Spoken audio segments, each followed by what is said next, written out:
سلام تخطاتل تزال كانل نسكت محبراوي قطباوي بوليتيكاو كنتات نابرانا بجامعين مملكات مكتيا سلازي شير سبسكرايب تبارك تحمقو سلام تخطاتلتي مدبنا كمي تخونو لو معلتي علال مس حوات سلام كداني دكتور سلام كداني كمون دكتور سامسون ماكله سفح زبل علال بزعبا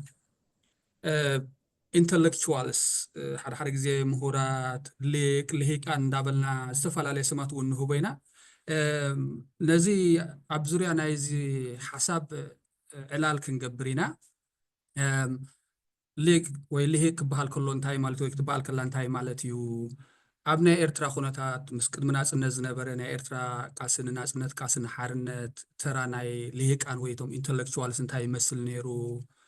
دحر ناصنت اب ኤርትራ ዝነበረ ፖለቲካ ኩነታትን ዘሎ ፖለቲካ ኩነታትን እንታይ ይመስል ተራ ናይ ምሁራት ናይ ልሂቃን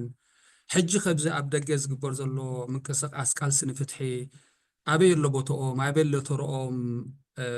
ኣብ ዝብል ዙርያ ስፍሕ ዝበለ ዕላል ክንገብር ኢና ኣሕዋት እንኳ ብድሓን መጻእኹም እስኪ ከም መጀመር ክኾነና ምናልባት ባእኹም ውልቃዊ ሕቶ ክጅምር ክልቲያትኩም እንድሕር ኢናኩም ሲ ስራሕ ዘለኩም ናይ ባዕልኩም ማያዊ ስራሕ ኣካደሚያዊ ስራሕ ዘለኩም ቢዚ ዝኾንኩም ጽዑቕ ስራሕ ዘለኩም ሰባት ኢኹም ግን ኩሉ ሰብ ከም ዝፈልጦ ከዓ ኣብ ዝግበር ናይ ዲያስፖራ ናይ ስደት ቃልስናትና ምንቅስቃስ ቃልሲ ንለውጢ ንፍትሒ ካብቶም ብመሪሕ ብዝተፈላለየ መዳያት ናይቲ ምንቅስቃሳት ናይቲ ቃልስኑ ብመሪሕ ተራ ዝፃወቱ ሓሳቦም ዘካፍሉ ነቕፌታዊ ርእይቶኦም ዝህቡ ኣብ ኩነታት ናይ ዓድና እንታይ ኣሎ እንታይ ክኸውን ኣለዎ ኣብ ዝብል ዛዕባታት ከዓ ድምፂ ዝህቡ ሓሳብ ዘቕርቡ ዝንቀፉ ኣባላት ናይ ዲያስፖራ ኮሚኒቲ ናትና ኢኹም እሞ እንታይ እዩ ዝድርኸኩም ኣብ ከምዚ ዓይነት ስራሓት ንኽተኣተቱ ኣብ ከምዚ ዓይነት ንጥፈታት ንኽትሳተፉ ክትመርሑ ሲ እንታይ እዩ ዝድርኸኩም ዘሎ ስራሕኩም ኣለኩም ሓደ ዩኒቨርሲቲ ዝሰርሕ ሰብ ሲ ስርሑ ጥራሕ መሓዘ ዋላ ማይንድ ምገበረት ናቱ ቢዝነስ ንብሎ እንታይ እዩ ሞቲቬት ዝገብረኩም ኣብ ከምዚ ዓይነት ኮዝ ተራ ክትፃወቱ ኣበርክቶ ክትገብሩ غني دي سلا عدمها تسفالم ساميها قاعد حد متساكا دهم لك ولا it's good to be here with you تحتو أحسنا بحكي حسب كل نير حسيبلو نايفلتني كن حجي كتزارب كل خان تاين دابلكو حسب نيره إذا تبيك كساع كنت صعب نجار ديو دابلكو حتى نعيا يكونن مخنياتو يسام السايكولوجيست السايكوثيرابيست حجي أمام هرينا سايكوثيرابي جن مبزحتو صراحتي كاب قدمون صراحة كاب تجمر كله جزء ونجمر ولا يونيفرسيتي خلقون بزح إنترستيز نبرة ناس سدتنياتات قداي إنيرو traumatization ناي سدت قداي كل شيء مساي كاب undergrad جميرو زمت قداي أو كله متصنعت تاتيسس يو main ستايز قبرن زنبر سلازس زي advocacy ناي إرتراويان كاب وزرحة أيقونة ناي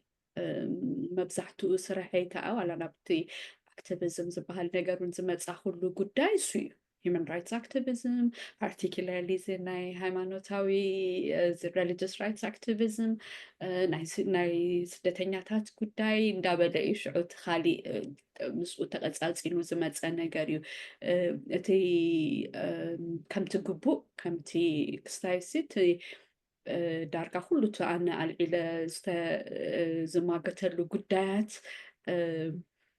أبزخونا عدد ساقم خونا متقبو نيرو سدتنياتات مسالي هالوهم سباي سدد سب أملخو أي كل سب كابيتا سبواي نسأل سب باريا أيكون كابستو سنة عمتنا لعلي أقلقلوت نخهب كقداد يبلون زبل نجار ملعال سابزخون بوتا ساقم خونا ينبرون جن أقاد أما خوينو أقاد أما حما عدل كوينو إيرتراو يعنينا سلازي ساقم كوينو so you as you politically ملك ويدما politically تقاومو ኣምሲልዎ እምበረይ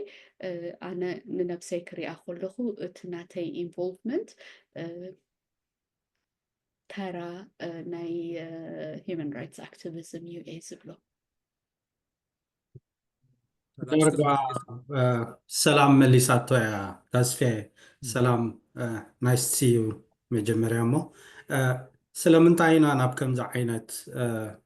ኣክቲቪዝም ወይ ንዛረብ ወይ ብዛዕባ ፍትሒ ብዙሕ ግዜ እውን ሓንሳብ ነልዕል ኢልካ ምሕታት ኣገዳሲ እዩ ከም ዝበልካ ብዙሓት ሲ ከምዚ ስራሕ ዘይብልና ግዜ ዝበዝሓና ዝመስሎም ኣለው ገሊኦም እውን ቢዚ ከም ምኳንና ዝፈልጡ ግን ከዓ ስራሕኩም ጥራሕ ዘይትገብሩ እንታእተወኩም ዝብሉ እውን ኣለው ምናልባሽ ብዋዓይኒ ርኢካ ክትምልሶ እውን ኣገዳሲ ሕቶ ኮይኑ ስማዓኒ ተስፌ ሕጂ እቲ ሓደ ልክዕ ከምዚ ሰላም ዝበለቶ ሓደ ነገር ዝኾነ ሰብ ማለት እዩ ዝኾነ ሰብ ናይ ፍትሒ ሕቶ ክለዓል ከሎ ኣብ ጎኒ ፍትሒ ክኸውን ኣብ ዓለም ሂማን ራይትስ ኩሉ ወይ ሰብኣዊ መሰል ኩሉ ከምዚ ሰላም ትብሎ ደላ ይደልዩ እዚ ከዓ ሓደ ክፋል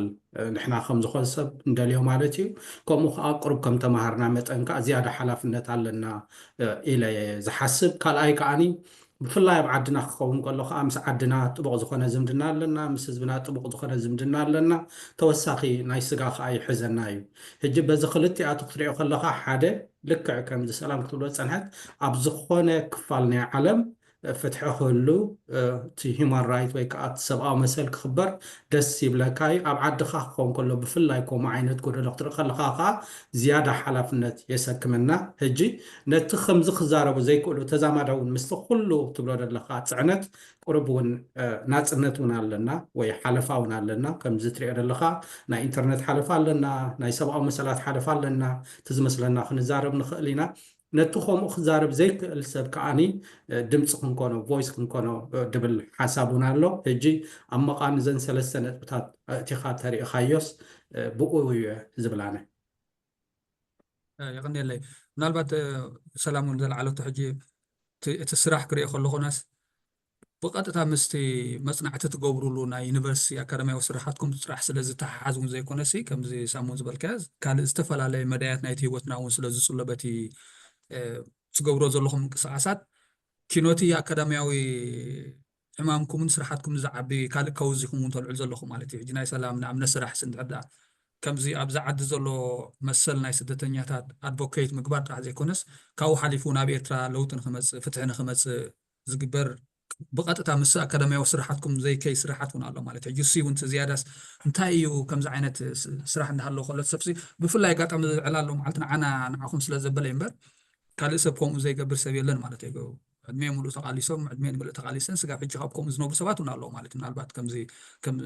ፍሉይ ዝበለ ክሳይ ኣይኮነን ከም ሰላም ዝበልክዮ እንታይ እቲ ኣብቲ ዓድና ዘሎ ሕማቕ ነገርሲ እዚ ኣብዚ ንነብሮ ዘለና ኩነታት ስለ ዘምፃና እዩ እቲ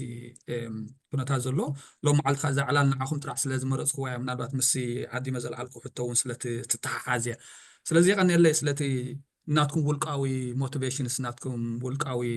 ድሪኺት እንታይ እዩ ስለ ዘካፈልኩምኒ ይቐኒየለይ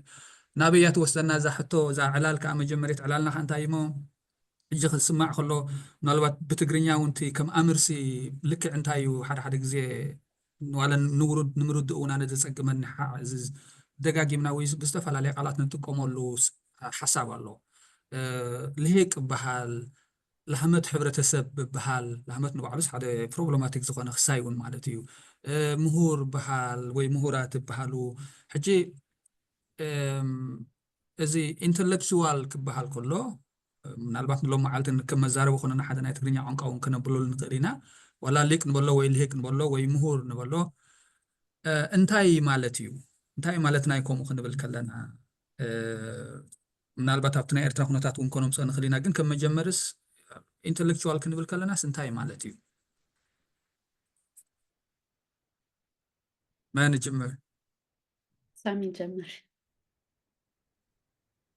هو intellectual ክንብል ከለና ምናልባሽ እዚ ሓደ ፕሮብለማቲክ ዝኾነ ቃል እዩ ብቐሊሉ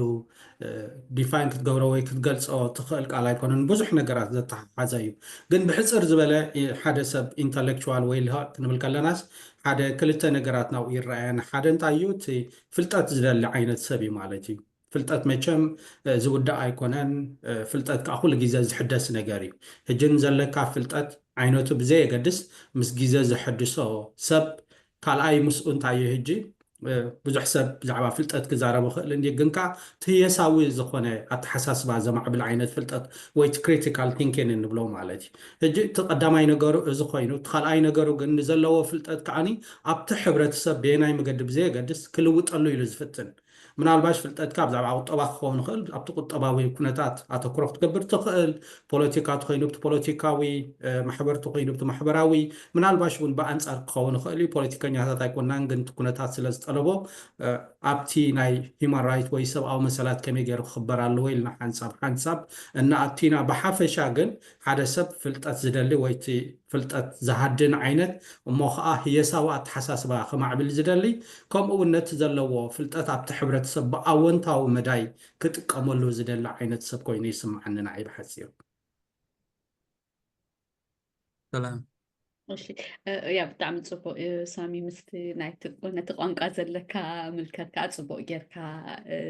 ገሊፅካዮ ኣለካ ምናልባሽ ቁርብ ንምውሳኽ ዝኣክል ምስ ሕብረተሰብ ምስቲ ኦኬ እቲ ሓደ እቲ ሓድሽ ፍልጠት ፕሮዲውስ ናይ ምግባር ክእለት ሓድሽቲ ሓሳባት ሓድሽቲ ምርኻባት ፍልጠት ምፍላጥ ጥራሕ ከይኮነስ ሓድሽ ፍልጠት ፕሮዲውስ ምግባር ኩላህና ፒኤችዲ ክንሰርሕ ከለና እሱ እዩ ነይሩ ምሽቲ ሪኳርመንት መፅናዕትታት ጌርካ ኦብዘርቬሽን ጌርካ ኣናሊሲስ ጌርካ ኩሉ እቲ መወዳእትኡ ሲ ሓድሽ ፍልጠት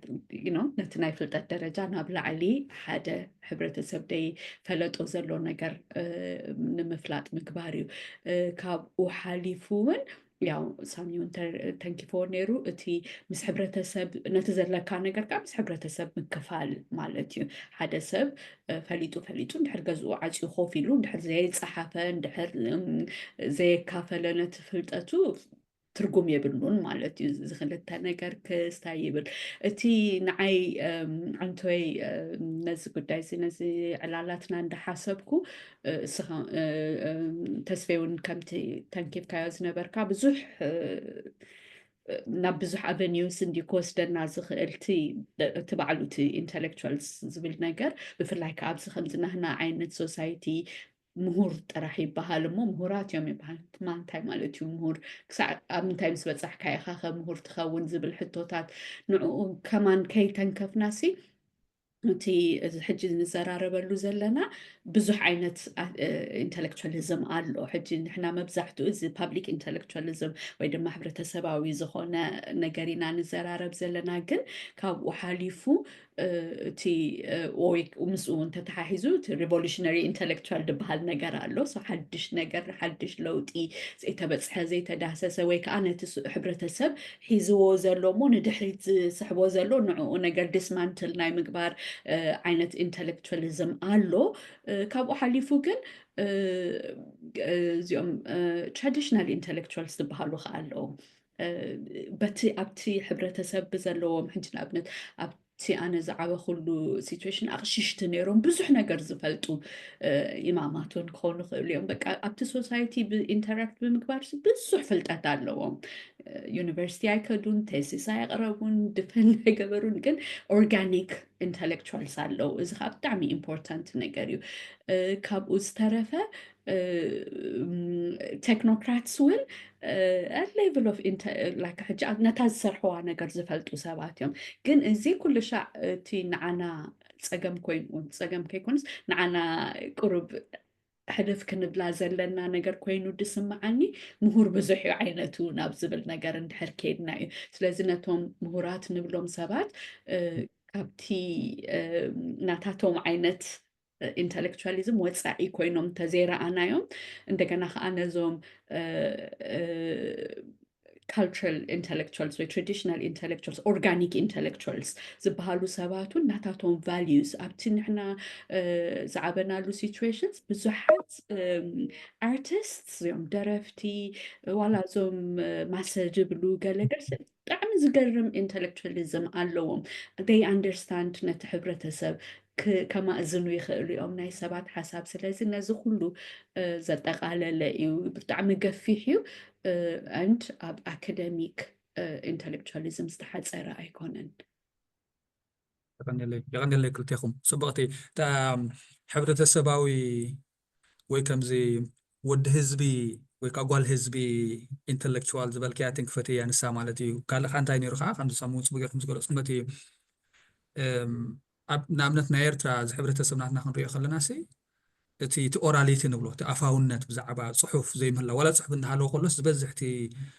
እቲ ማሕበራዊ ኣቃውማናትና እንድሕር ርኢናስ بأفاونت بأفتاريختي تي فلسفنا ناي أوراليتي ناي فلسفنا ناي أفاونت حدا خبتي أزيو أقداسي سرعة فلتات زي إبستيم نبلو إيو مالتي خمس بالكيو نعملت أشيك خون كله زمون كوسو خون كله توزلو بران نحتات انتا عينت فلتاتي عقير زلو انتا عين سوسايتي بخمي محدر مالتي موتك مسخلو بأسخ قاتم كله حزنك مسخلو حقوسك مسخلو از مراخد كأبي خلو انتاي تقبر زحقوس حدا ناي بعلو سرعة فلتات زقومي أزي أقداس عبي سقاي مالتي نزي زحزو خاب ولدنا ولد زحلفوها خمس زبالكيا تي بمنقد ما سخون بمنقد تناي حيمانتاو تكالات خون بمنقد ناي كالوت سنت ببويان خون حدا عبي أقداس زخون رستيوم نساتو مالتي وي نساتن مالتي جي I think ساونا أقداس فول أفتناتنا زي إذا خو معينة intellectuals ناب يونيفرس بمخاطر عزي كونس كالي ملكة حبرنا يونيفرس خمزلو بمرأيون حتى أقدر أسيتها ناي نفسير بين هايلة عب صراحته حدا خبطهم عبد الدحري ناس النت إيرترا بزيادة وزيهم قولي حمز ترأيو intellectuals صحافتي عبد كنت برهن عبد تسك بيتباهون زبلا ما صحفته عندنا سلام ممكن حرامك سامي ممكن نحن حرامك ممكن كم عون تاي بليو مزز بالكم مستححز حدا كريتيكال زخونة تعزبتي بزعبا مهورات وي intellectual سيل عليو انتاي زبلهم كلام كمسات زبل فريز علوه كلام كمسات حجينا زي ولا زي إدوارد سيد كازي فلسطيناوي أمريكاوي صحفي أبتي representation of the intellectuals زبل عبي صراحتنا تخا نزيوم ناي بينا قلم كمساس انتاي لي زقلصم سم ألبو سكولارز سم ألبو سكولارز مالسي أبتا سبيسيفيك نصوم ترح الصرح لا إنجينير دي خوينو سنة حبرة سبا مصنعة تتسقبر سب ويتقبر حانت سب لوير دي خون أبا أبتا زسر حلا ناي بحق بقوع زخوني موياوي أفلوطو زلوا أبتا خالي حبرة سباوين محبراون قدايات زعباتات نايتي زنوبرو له حبرة سبقن قرب قلل زبالة بوتا زحز عينت مهور جيرو يقول سو مالتي بتا كريو هلو خناي بين هايله سراحات اتقلم قمس نزون فيت زغبر كوين يسمع عنا مالتي بابليك انتلكتشوال انجل كم زخنو بلا صنحنا صبغيكم زغلاسكمو كينوتي ناي اكاديمياو سراحات كينوتي ناي سكولارشيب سراحسي اتبايتاون وريدو وي وريدا حمد صيا مسزلو معالتاوي هيوت نايتي حزبي تركتا نايت حزبي تسمع مالتيو مستهزب خوينو زارب وي مستهزب خوينا تزارب عين السبيتي بابليك انتلكتشوال كنبلون خلينا مالتي سكي ابنا إيرترا خنمص حجي قدمنا صنا زنبري ابربعتات زنبري نايت ناي انتليجنس يابفلات ناي اربان ابتي كتماتات حوس كتماتات زنبري مقصاصات كم انستيجيت زغبرو زنورو انتلكتشوالز أما أمنت كتبون تخليهم كون تبرتاو اسم استجمرة زنبرة وحزي ناي مهورات ناي intellectual ساميدا ويا وشتي ويا بسدت ونبزح نيروسكي انتاي مثل نيرو ترى ناي Eritrean intellectuals أبتي كلمة تبرتاو اسم جمار زنبرة بوليتيكاوي سلماو بوليتيكاوي قاسن من قصاصاتن دحريو أبتي برتاو اسم استجمرة زنبرة ترو أمن بوتو أمن انتاي مثل نيرو سكي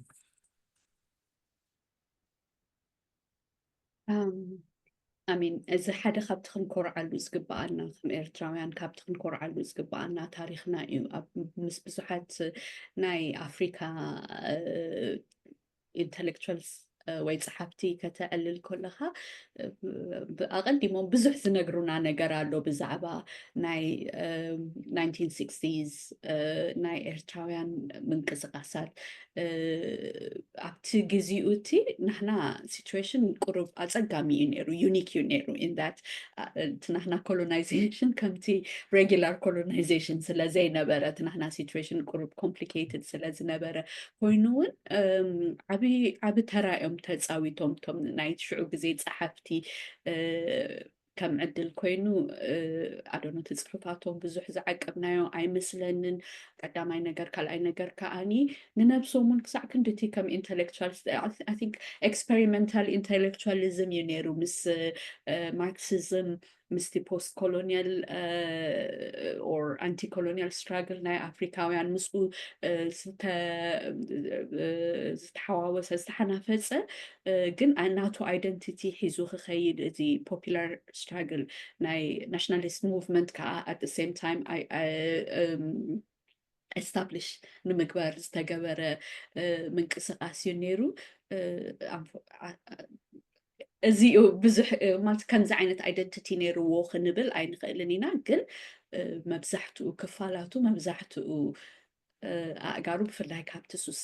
ሱሳታት ንኛው ዘሎ ምናልባት ሳሚ ናይ ኣርባዕታት ክነግረና ይኽእል ይኸውን ኣነ የፅናዕክዎን ኣይፈልጦኒ ካብቲ ሱሳታት ንኛው ዘሎ ሞስትሊ ኣብ ማርክሲዝምን ኣብዚ አንቲኮሎኒያሊስት ሙቭመንትስን ዝተደገፈ ወይ ናብኡ ዘዘንበለ እዩ ነይሩ I think بدحريو بزح كمان intellectual activities كبهال زكال نجار ويدما حدش زمت أنا يو أتحساسبها ألو إلى خمانة يقمتني ምናልባት ኣብ ርእሲ እዚ ሰላም ትብሎ ደላ ስኒ እቲ ናትና ፍለይ ዝበለ ኩነታት እዩ ነይሩ ልክዕ ከምዚ ዝበለቶ ወላ ኣብ ኣርባዓታት እቲ ናይ ናፅነት ሕልሚ እንግሊዝ ምስ ኣተወ እንተተረፈ እቲ ድሕሪኡ ዝነበረ እቲ ናይ ፓርቲሽን ዓይነት ሻቅሎት ዝነበረ ምናልባሽ ዳሓራይ እውን ምስ ኢትዮጵያ ናይ ምሕባር ድሕሪኡ ዝነበረ ኩነታት ክትሪኦ ከለካ ኩሉ እቶም ናትና ኢንተሌክቹዋልሲ ከምዚ ዝበልካዮም ናይ ግድን ቀለም ቀንበስ ጥራሕ ኣይኮኑን ኩሎም እቶም ኣብቲ ሕብረተሰብ ፅልዋ ዝነበሮም ዝበሃሉ እውን ዓብይ ኣስተዋፅኦ እዮም ገይሮም ነቲ ኤርትራ ኣብቲ እዋን እቲ ክትምቀልያ ዝበሃለሉ ዝነበረት ምቀልያ ይትምቀለ ዚ ቤቢን ፎርዛ ፕላን ንብሎ ነበለና ማለት እዩ ኣብ ኢትዮጵያ ናብ ሱዳን ክትምቀልያ ዝበሃል ዝነበረ ሓደ ናብኡ ንዑ ንምቋም ዘረኣይዎ ነገራት ክትርኢ ከለካ ክሳብ ውድብ ሕቡራት ሃገራት ከይዶም ብድሕሪኡ እውን ልክዕ ከም ሰላም ትብሎ ደላ እቲ ናይ ብረታዊ ቃልሲ ናብ ምጅማር ክሳብ ማሕበር ተምሃሮ ኣብ ውሽጢ ኤርትራ ዝነበሩ ጥራሕ ደይኮኑ ኣብ በዓል ካይሮ ዝነበሩ ናይ ማሕበር ተምሃሮ ክትሪኦ ከለካ እቲ ሽዑኡ ዝነበረ ኢንተሌክቹዋል ወይ ፓብሊክ ኢንተሌክቹዋልሲ ንኤርትራ ኤርትራ ክትከውን ናብ ዝሕጂ ዘላት መሰረት ዘንበረ ዝብል እምነት ኣለና ኣነ ምክንያቱ እቶም ሽዑኡ ዝፈረዩ ቀለም ቀመሳት ዝበሃሉ ከዓ እንተርኢናዮም እንታዮም ብመስሊ ናይ ጥልያን ዝተሃንፅዮም ነይሮም እቲ ቋንቋ ተማሂሮም ራብዓይ ክፍሊ በፂሖም ንብሎም ምናልባሽ ኣብ እንግሊዝ ዳሓር ናብ ላዕሊ ዝኸዱ ገሊኦም ነይሮም ክኾኑ ክእሉ እዮም ግን ወላ እቲ ትሑት ትምህርቲ እቲ ንገዛኢ ከገልግልሉ ዝተባሃሉ ትምህርቲ ስኒ ናብቲ ሃገራዊ ረብሓ እዮም ኣብዒሎሞ ሕጂ ተሪኦም እንታይ እዩ ነይሩ እንድሕር ኢልና ካብ መጀመርያ ኣርባዓታት ጀሚርና ሓምሳታት ኣብቲ ዝነበረ ናይ ፖለቲካዊ ፓርቲ ሙቃም ድሕሪኡ እውን ኣብ ስሳታት እቲ ብረታዊ ቃልሲ ምጅማር ብረታዊ ቃልሲ ኣብ ምምራሕ እውን ተሪእናዮም እቶም ዩኒቨርሲቲ ነይሮም ካብ ዩኒቨርሲቲ ወይ ካብ ተላዕለዎት ትካላት ድሮፕ ኣውት ገይሮም ዝኸዱ ወይ ብተፈላለዩ ምክንያት ትምህርቶም ወዲኦም ዝኸዱ እዮም ነይሮም ሕጂ እቲ ኢንተሌክቹዋሊዝም ኣብቲ ኤርትራ ንክትከውን ወይ ከም ሃገር ንጅግትሉ እቲ ዝለዓለ ኣበርክቶ ዝገበረ ኣብ ምምራሕ ማለት እየ ኣብቲ ካልእ ሰብ ከይርድኦ እቲ ዝለዓለ ኣበርክቶ ዝገበረ እዩ ክትብል ትኽእል ኢኻ ብሓፈሻ ምናልባት ኣብዚኣ ንእሽተይ ንምውሳኽ ሳሚ ክብሎ ከሎ ዝመፀለይ ሓሳብ እዩ ብዙሕ ፍሉይ እውን ኣይኮነን ካብቲ ናይ አንቲ ኮሎኒያሊስት ምንቅስቃሳት ናይ ኣፍሪካን ከም በዓል ፍራንስ ፋነን እንታይ ይብል ኣብ ሬቸድ ኦፍ ዲ ኤርት እቲ ኢንተሌክቹዋል ክበሃል ዝኽእል ሰብ ወይ ኢንተሌክቹዋል እዩ ክበሃለሉ ዝኽእል ሰብሲ ኣብቲ ናይ አንቲኮሎኒያሊስት ሙቭመንት ማለት እዩ መጀመርያ ነቲ ናይቲ ኮሎኒያሊዝም ማውትፒስ ወይ ድማ ንዕኡ ፋሲሊቴተር ንክኸውን ኢኻ ተምህሮ መቸም ቴክኖክራት ንክኸውን ወይ ከምኡ ድሓር ግን ዓይኑ ምስ በረሃሉ እንታይ ይግበር ከም ዘሎ ምስ ተረድኦ ኣንፃር مجزاتي وأنصار ጭቆና ዝቃለስ ክሳዕ ብረት ኣልዒሉ ክቃለስ ዝኽእል እዩ public intellectual in that context ሕጂ ዝናህና እውን ከምኡ እዩ ነይሩ እቲ ክሳዕ 4ይ ክፍሊ ይኹን ዋላ ብልዕሊኡ እውን ክመሃሩ ከለዉ ክምህርዎም ከለዉ ምንባብ ምፅሓፍ ከማን ምምሃር ፕሪቪሌጅ ዝነበረሉ ፕሪቪሌጅ as such ፕሪቪሌጅ ካብቲ ናብቲ ኮሎኒያል ፓወር ወይ ካብቲ ናብቲ ገዛኢ ሓይሊ ምፅጋዕካ ዝተበገሰ ትምህርቲ እዩ ንዕኡ ፋሲሊቴት ንምግባር እውን ዝወሃብ ትምህርቲ እዩ ግን እቲ ፓብሊክ ኢንተሌክቹዋል ትፍልሊ ድመፅእ ምስቶም ከምቲ መጀመርያ ሳሚ ዝሓተተና በሊዕካ ሰቲኻ ደሞዝካ ሒዝካ ገዛኻ ኮፍ ክትብል ዝከኣል እዩ that doesn't make you an intellectual ከምኡ ዘይኮኑ ሰባት ግን ካብኡ ዝወፁ በዓል ኣቦይ ወልደ ኣብ ካልኦቱም ብዙሓት እዮም ከም ኤግዛምፕል ክጠቅስ ከለካ the risk is ብዙሓት ዘይንፈልጦም ከዓ ስለ ዘለው እዩ ግን እቲ ዲፍረንስ ዝመፅእ ካብቲ ቀለም ምቕማስ ኣይኮነን እቲ ዲፍረንስ ዝመፅእ ካብቲ ብድሕሪኡ እንታይ ትገብረሉ ንዕኡ እቲ ዋላ እዚ ተርሰሪ ዝኾነ ዲስክሪፕሽን ናይ ኤርትራውያን ኢንተሌክቹዋልስ ኣብ 4ታት ክሳዕ 6ታት ብዘሎ ግዜ ከማን ካብቲ ናይ ፖስት ኮሎኒያል ወይ ኣንቲ ኮሎኒያል ኢንተሌክቹዋሊዝም ሓደ ዓይነት እዩ ብዙሕ ፍልል የብሉን ጽቡቕ ሓሳብ እንታይ ሓሳብ ነይረታ ናይ ፍራንስ ፋኖን መሰል ዓልክያ ሰላምሴ ፍራንስ ፋኖን ናብ ኣልጄርያ ቀድሞ ምኻዱስ ዳይሬክተር ናይ ሓደስ ናይ ሳይኪያትሪክ ሆስፒታል እዩ ነይሩ ማለት ጽቡቕ ዝኾነ ስራሕ ነይርዎ ማለት እዩ ድሓር እቲ ኮሎኒያል ፕሮጀክት ምስ ረኣዮ ካብኡ ሪዛይን ገይሩ ማለት እዩ ገዲፎ ንዕኡ ኸይዱ ኣብቲ ግንባር ኣልጄርያ ኸይዱ ልክዕ ተዋጋኢ ሰራዊት ኮይኑ ማለት እዩ ሕጂ ናትና ከዓ ናይ ኤርትራውያን ፋኖናት ከዓ ኣለዎ ማለት እዩ ክንሪኦ ከለና ንኣብነሲ ካብ ኤውሮጳ ካብ ኣሜሪካ ካብ ኣዲስ ኣበባ ዩኒቨርሲቲ ካብ ሃርቫርድ ናይ ዶክተሬት ትምህርቲ ዝነበሮም ማለት እዩ ክትሪኦ ከለካ በዚ ናይ ሎሚ ምዕክሳይሲ በቃ ኣነ ዝበለ መጻኢ ፊቸር ዝነበሮ ዓይነት ሰብ ወይ ዝነበራ ሰብ ከምዚ ዓይነት ዕድል ኦፖርቹኒቲስ ፕሪቪሌጅ ኮምፎርት ገዲፉ ወይ ገዲፋ ናበይ ይኸዱ ነይሮም ማለት እዩ ሕጂ እቲ ኮልሲ ክትሪኦ ከለካ ስልክዕ ምስቲ ከምቲ ፋኖን ዝገበሮ ምናልባት እቲ ኩነታት ኮንቴክስት መቃናት ገለ ክፈላለዩ ይኽእልኩም ግን ተመሳሳሊ እዩ ማለት እዩ ካብ ከምዚ ዓይነት ዕድላት ወፂኡ ንሃገራዊ ፃውዒት ናብ ግንባር ክኸይድ ከሎ ወይ ክከይድ ከሎ ሓደ ሰብሲ ጀስት ሶስቲ እቲ ኢንተሌክቹዋል ኮል ወይ ከዓ ተፀዋዕነት እንታይ ይሰምዑ ከም ዘለዎስ ብርግፅ የርእየካ ከም ዝበልኩሞ ናይ በዓል ኣቦና ወልደ ማርያም ኣብቲ ኣብ 4ታ ዝነበረ ኣብቲ ናይ ከተማ ኢንተሌክቹዋልስ ኤርባን ኢንተሊጀንስያ ዝበሃል ማለት እዩ ዋጋ ንክኸፍሉ እንታይ ዓይነት ኣጂቴሽን ይገብሩ ነይሮም ነቲ ሰብ ንምልዓዓል ፖለቲካሊ ንምንቅቃዓት ዝፃወትዎ ተራስ ፅቡቅ ጌርኩም ገሊፅኩም ኢኹም ሓንቲ ዘምፃኹም ኣሜሪካ እንታይ ነይራ እዚ እቶም ንኣብነት ኣብ ኣዲስ ኣበባ ዝኸዱ ዝነበሩ ካብ ኤርትራስ በዚ ስኮላርሽፕ ብማህደር ትምህርቲ ናብ ኣዲስ ኣበባ ዝኸዱ ዝነበሩስ ዋላ ኣብቲ ግዜ መግዛእቲ ናይ እንግሊዝ እውን ነቲ ናይ ኮሎኒያል ፕሮጀክት ማለት ነቲ ናይ መግዛእቲ ፕሮጀክት ፋሲሊቴት ንምግባር ንምቅልጣፍ ንኽጥቀሙሎም እዮም ዝወስቦም ነይሮም ምስ ናይ ትምህርቲ ዕድላት ዝኸፍትሎም ነይሮም ሕጂ ብዚ ናይ ኮሎኒያል ስኮላርሽፕ እንታይ ኣሎ እዚ ማስተርስ ቱል ምሽ ኣሎ ናትና እንታይ ናገርና ሕጂ ንፀላኢ ብብሮቱ ዝበሃል ዘራርባ ኣሎ እንዲም ናትና ልክዕ እታ ማስተርስ ቱልሲ ንፀላኢ ብብሮቱ ማለት እዩ ብብሮቱ ይነሰንሲ እቲ ትምህርቲ ናይ ቋንቋ ካልእ ዕድላት ሲ ኤግዛክትሊ the master's tool ማለት እዩ ንፀላኢ ብብሮቱ ክኸውን ኣሎ ናትና ከዓ ልክዕ ከምኡ ይኹ ኣጋጢሙ ማለት እዩ እቲ ኮሎናይዝ ንምግባር ዝተዋሃበ ናይ ማህደረ ትምህርቲ ሲ ኣብ ኣዲስ ኣበባ ኸይዶም ምስ ዝነበረ ሰላም ፅቡቅ ጌርካ ገሊፅክዮ there was a context ሽዑ ማለት እዩ ኣብ 60ታት ዝነበረ ሓደ ረስኒ ነይሩ ሃገራዊ ረስኒ ኣንጻር መግዛእቲ ነይሩ ኣብ ኣፍሪቃ ማለት እዩ ኣብ ኤዥያ ሓደ ኣገዳሲ ፋክተር ንሱ ኮይኑ ግን እቲ ናይ ኤርትራ ኮንቴክስት ከዓ ፍልይ ስለ ዝበለ ነቲ ረስኒ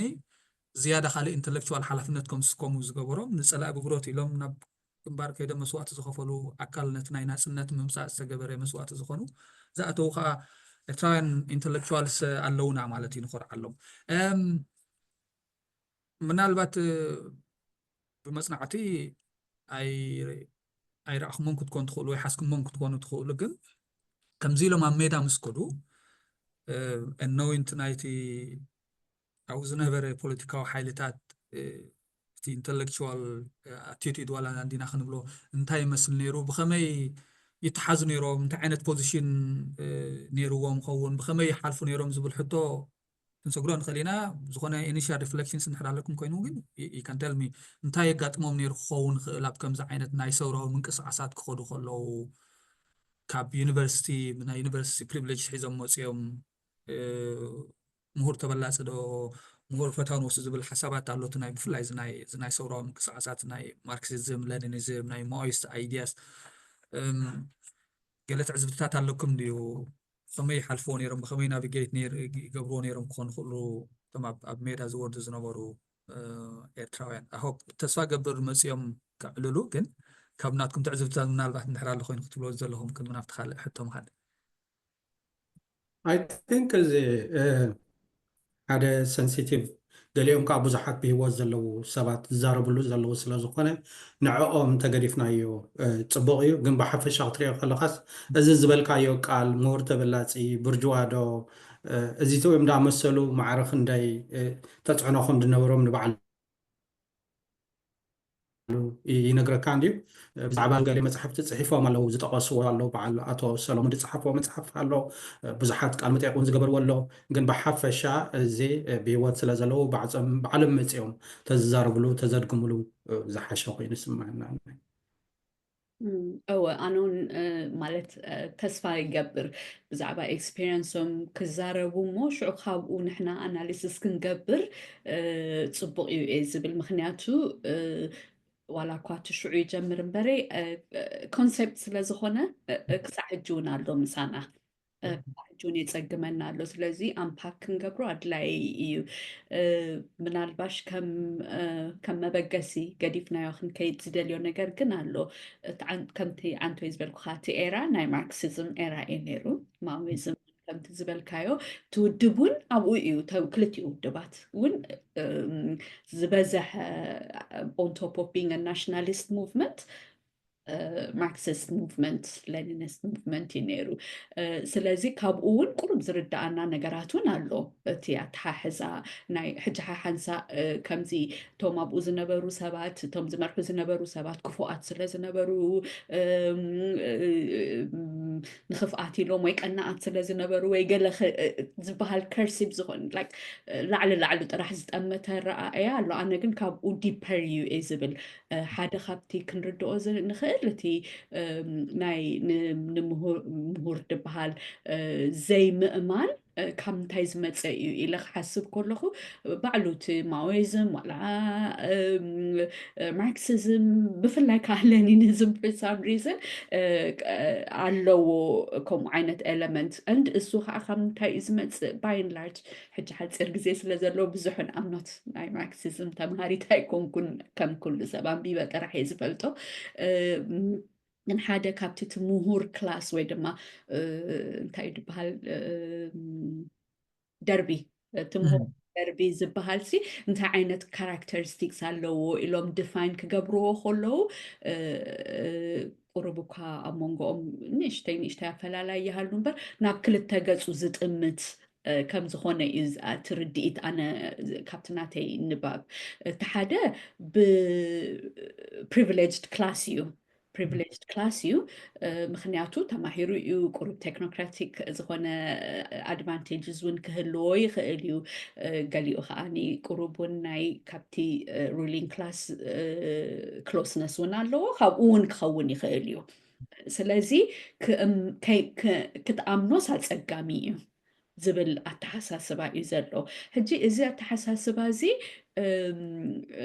أمباك انت زي تاجيرو أتسقامي اندخوني مثلا أبنت clearly أب لينين emphasized قبرو نقرات تي intellectual كاب potentially ناي revolution ويدما ناي سورا ما راح تخخونو يخلو يوم زتمهارو سبات يبل جن تي إزي تي زلعل نابي قصهم يوم زتمتو زلو أبي يت affiliation نابي يت خسايز بهالنجرجن scrutinized خونا لو political consciousness ناتهم أمن تايو نابي زد هابي يزبل نجر هجي نزخ من يو challenge قبره ኣብቲ ሶሳይቲ ሶ ኢሚድየትሊ እቲ ፀገም ወይ ድማ እቲ ኩርኩሕ ኣብኡ ይፍጠር ይመስለኒ ሕጂ ከመይ ገይሮም እዮም ዝተፈላለዩ ስርዓታት ነዚ ገጢሞሞ ኢልካ ክትርኢ ከለካ ከምቲ ማኦይዝም ንኣብነት I think ካብኡ እዩ ተመስሪቱ ተፈጢሩ መስሊ ዝተሓድሶ ዝበሃል ነገር like reindoctrination ናብ reindoctrination እዮም ዘድህቡ ኣብ ማኦይዝም ኣብ እዚ ናይ ካሜር ሩዥ ናይ ካምቦድያ ተረኣና ከዓ ምጥፋእ እንታይ እዮም ዘሩ year zero ናብ year zero መሊስና ከምኡ ኢና ሶሳይቲ ቢልድ ንገብር ዝብል ነገር ሶ ዋላ ኦክያለ ምግባር ከማን ከም ናይ ምልክት ናይ ኢንተሌክቹዋሊዝም ተወሲዱ ኩሎም ኦክያለ ዝገብሩ ሰባት ከምዚ እንዳተባሃለ ብዙሕ ነቲ ናይ ኢንተሌክቹዋሊዝም ዘለዎ ኣረኣእያ ብከምዚ እዩ ተገጢሙ unfortunately መብዛሕትኡ እዚ ስኬፕቲሲዝም ወይ ድማ ዝጥርጣረታት ኣብ ኢንተሌክቹዋልስ ክለዓል ከሎ ዝህበና ሪዛልት ኦቶሪታሪያኒዝም እዩ ሓሳብ ካብ ነፃ ናይ ምግላፅ ናይ ምርምር ናይ ክሪቲካል ቲንከር ናይ ምዃን ፕሮብ ናይ ምግባር ነገራት ካብ ሓደ ሕብረተሰብ ከተውፅኦ ከለካ you get North Korea, you get Cambodia, you get ናይ ስታሊን Russia, you get ናይ ማኦ China ከምኡ ኢኻ ትረክብ ስለዚ እቲ ዝተወሰደ approach ኣበይ በፂሕና ከምኡ ከምቲ ዓንቶይ ዝበልናዮ cream of the society ንብሎም ሰባት ካብ ሃርቫርድን ካብ ኩሉ ምሁራት ክርከብሉ እዮም ዝዋላ ካብ ኢስተርን ዩሮፕ ካብ ራሽያን ካብ ካሊእን ዝተመለሱ እቶም በቃ ዝለዓለ ፍልጠትን ክእለትን ናይ ምግባር ዓቕምን ዘለዎም ሰባት እዮም ናብቲ ቃልሲ ኣትዮም ኣበየናይ ቦታ በፂሕና ወይ ስለምንታይ ወይ እንታይ ፋክተርስ ኮንትሪቢዩት ገይሩ እቲ ምሁር ተበላፃይ ዝብል ነገር ዓብ ተራ ከም ዝወሰደ ብዙሕ ኣይርዳእንን እዩ ኣነን ግን እቲ ውፅኢቱ ምናልባት ካብ ክንድቲ ናይ ካምቦድያ ተዘይከድናውን ወይ ክንድቲ ናይ ማኦ ቻይና ተዘይከድናውን እቲ ናይ ኣስመራ ዩኒቨርሲቲ ምትዕፃው እቲ ናይ ጋዜጠኛታት ምትእሳር እቲ ናይ G15 ከማን ሕቶ ዘልዓሉ ሰባት ምትእሳር ቀፃሊ እውን ብዙሕ እቶም ኦርጋኒክ ኢንተሌክቹዋልስ ንብሎም ሰባት እውን ዘጋጥሞም ፀገማት ክረኣይ ከሎ ናይ ሃይማኖታውያን ንኣብነት ኣብ እስልምና እውን ኣብ ክርስትና እውን ኣብ ዝተፈላለየ ዲኖሚኔሽን ናይ ክርስትና እውን ክንሪኦ ከለና እዚ ኩሉ ኣብቲ ናይቲ ኣንቲ ኢንተሌክቹዋሊዝም ዳይሬክሽን ካብ ሰውራ ግዜ ጀሚሩ ዝመፀ እዩ ኢለ ኣነ ዝኣምን ግን ከምቲ ዝበልካዮ ዓንቶይ ከነፅንዖን ኣምፓክ ክንገብሮን ናብ ምንታይ ይወስደና ከምዚ ኢሉ ተቐፂሉ ዝብል ነገር እውን ኣንደርስታንድ ክንገብሮ ኣድላይ እዩ ቀኒለይ ፅቡቅ ሓሳብ እዩ ናብ ናይ ኣብ ቻይናስ ምናልባሽ ኣብዚ ናይ ልዕሊ ሰላም ትብሎ ከውን ሰምየ ኣብ ርእሲ ሰላም ትብሎ ደላ እዚ ኣንቲ ኢንተሌክቹዋል ወይ ፀረ ምሁራት መስል ዓይነት ምንቅስቃስ ዳርጋ ናብ ኩሎም ከምዚ ፖፑሊስት መስሉ ወይ ከዓኒ ውልቀ መልካውያን ዝኾኑ ስርዓታት እንዲ ዘሎ ብመሰረት ዜርካስ ናይ ስልጣን ሕቶ ኮይኑ ንዓይ ዝስምዓኒ እቲ ናይ ስልጣን ሕቶ መን ዓብለለኒ ዝብል ሕቶ እዩ ኩሉ ግዜ ኣብ ዝኾነ ሃገር ሓደ ፀቕጢ እንድሕር ኣሎ ኣንፃሩ ምንቅስቃስ ኣሎ ነዚ ኣንፃሩ ምንቅስቃስ ከምዚ ዝበልናዮ ኩሉ ግዜ ተኣስጋኢ ዝበሃል ሓይሊ ከዓ እቲ ምሁር ዝበሃል ሓይሊ እዩ ሕጂ ተኣስጋኢ ዝበሃል ሓይሊ ንዕኡ ዝተፈላለየ ምክንያት ጌርካ ክትፀቕጦ እንድሕር ኮንካ ምክንያታት ትፈጥር ኣለካ ከምዚ ዓንቶይ ዝበልናዮ ምሁር ተበላጭ ዶ እዚ ኮፍ ኢሉ ክበልዕ ዝደሊ ዝኾነ ኣበርክቶ ዘይገብር ወይ ከዓኒ ንነብሱ ጥራሕ ከም ቀዳምነት ዝሰርሕ ሓንሳብ እውን ምስ ካልኦት ሃገራት ዝመሻጠር ኢልካ ዝተፈላለየ ዓይነት ሽም ኢኻ ትህቦ ምናልባሽ እቲ ዝዓበየ ሰላም እውን ጠቂሳቶ ፀኒሓ እዚ ካልቸራል ሪቮሉሽን ወይ ባህላዊ ሰውራ ናይ ቻይና ንብሎ ማለት እዩ ናይ ማኦ ማለት እዩ ካብ 1966 ክሳብ 76 ዝነበረ ማዕረ ክንደይ ሚልዮናት ሰባት ይቀቲሉ ነቲ ዝነበረ ንትምህርቲ ዝውክል ኩሉ ኣርቲፋክትስ ወይ ከኣቶም ጥንታውያን ነገራት እሞ ንትምህርቲ ዝውክሉ እንድሕር ኮይኖም ክሳብ ንዑ እዩ ይዕንይዎም ሕጂ ዜርካ ኣብ መጨረሻ ስለምንታይ እዩ እዚ ተገይሩ እንድሕር ኢልካ ነታ ስልጣን ሒዝዋ ዘሎ ከምቦ ቻሌንጅ ከይከውን ሒዝዋ ንቐጻልነት ንኽነብር ከመይ ጌርካ ንዕኡ ትገብረ ማለት እዩ። እዚ ከዓ ኣብ ተፈላለዩ ሃገራት ብፍላይ ኣብ ማሕበራውያን ኮሚኒስት ወይ ሶሻሊስት ዝበሃላ ሃገራት ከምዚ ሰላም ክጠቕሶ ፀንሐት ደርጊ ብግዜኡ ተጠቒሙሉ ምናልባሽ ኣብ ሜዳ ኩሉ ግዜ ንሰምዖ ኢና ሰባት ባዕሎም ክትንትንዎ ታሪኮም ሓይሽ ስለ ንብል ዘለና ኢና እምበር ኣብ ሜዳ እውን ተጠቒሙሉ ልክዕ ኣብዚ ድሕሪ ናፅነት ከዓ ናይ ተምሃሮ ናይ መምሃራንን ዝነበረ ዘጋጠመ ኩነታት እዩ ማለት እዩ ብሕፈሻ ክትሪኦ ከለካ ቴንክ ዩ ትንክፍ ኣቢልኩመና ኣለኹም ማለት እዩ ሶ ካብ ሜዳ ከም ፅቡቅ ጌርኩም ዝገለፅኩሞ ኮይኑ እቲ ኣበርክቶ ሳሙ እውን ኣብሪሕካ ይመስለኒ እቲ ኣበርክቶ ክበሃል ከሎስ ፀፀር ኣብ ምድርባይ ዓብዪ ተራ ተፃዊቶም ንምባል እምበር ነቲ ሰውራ ናይ ኤርትራ ተሰኪሞሞ መፅኦም ንምባል ኣይኮነን ማለት እዩ ዊኖው እቲ ኣበይ በይዝ ነይሩ ኣበይ ሕቆፍ ነይሩ ስለ ኩላትና ንፈልጦስ ከምዚ ክሳይ ከይትኾን ፅቡቅ ጌርካ ገሊፅካ ግን ከምዚ ኢሎም ምስ መፁ ናፅነት ምስ ተረኽበ 91 ስጋብ 2000 ዝነበረ ኩነታት ካብቲ ኩናት እውን ዘጋጥም ዝነበረ ሓደ ሃዋህው ከዓ ነይሩ ኣብ ኤርትራ ማለት እዩ ኣብዚ እንታይ ይመስል ነይሩ ተራን ቦታን ናይ ኢንተሌክቹዋልስ ናይ ምሁራት ኣብ መዳይ ትምህርቲ ይኹን ኣብ መዳይ ካልእ ፅላታት ይኹን እንታይ ይመስል ነይሩ እቲ ሽዑ ዝተፈጥረ ኩነታት ስፔስ ተራናቶም ከመይ ትርእይዎም ምናልባት ክንመፅእ ንኽእል ናብቲ ናይ 2001 ድሕሪኡ ዘጋጠመ ማለት እዩ ግን ስጋብ ሽዑ ስጋብ 97 ብተዛማዲ ዝነበረ ናይ ሰላም ሃዋሁ ካብ ደገ መፅኦም ኢንቨስት ዝገብሩ ወፍሪ ዘካይዱ ካብ ደገ መፅኦም ኣብ ዩኒቨርሲታት ኣብታ ዩኒቨርሲቲ ኣበርክቶ ዝገብሩ ኢንተሌክቹዋልስ እውን ነይሮም እቶም ናይ ሪቮሉሽናሪ ኢንተሌክቹዋልስ ከዓ ነይሮም ማለት እዩ ናብ ዩኒቨርሲቲ ዝመሃሩ ናብቲ ካልእ ፅላታት እውን ዘበርክቱ ነይሮም እንታይ ይመስል ነይሩ ስጋብ 98 ንስቲ ምናልባት ሳ ሕፅር ብዝበለት ከመይ ትርእዩ ከመይ ምርኣኹሞ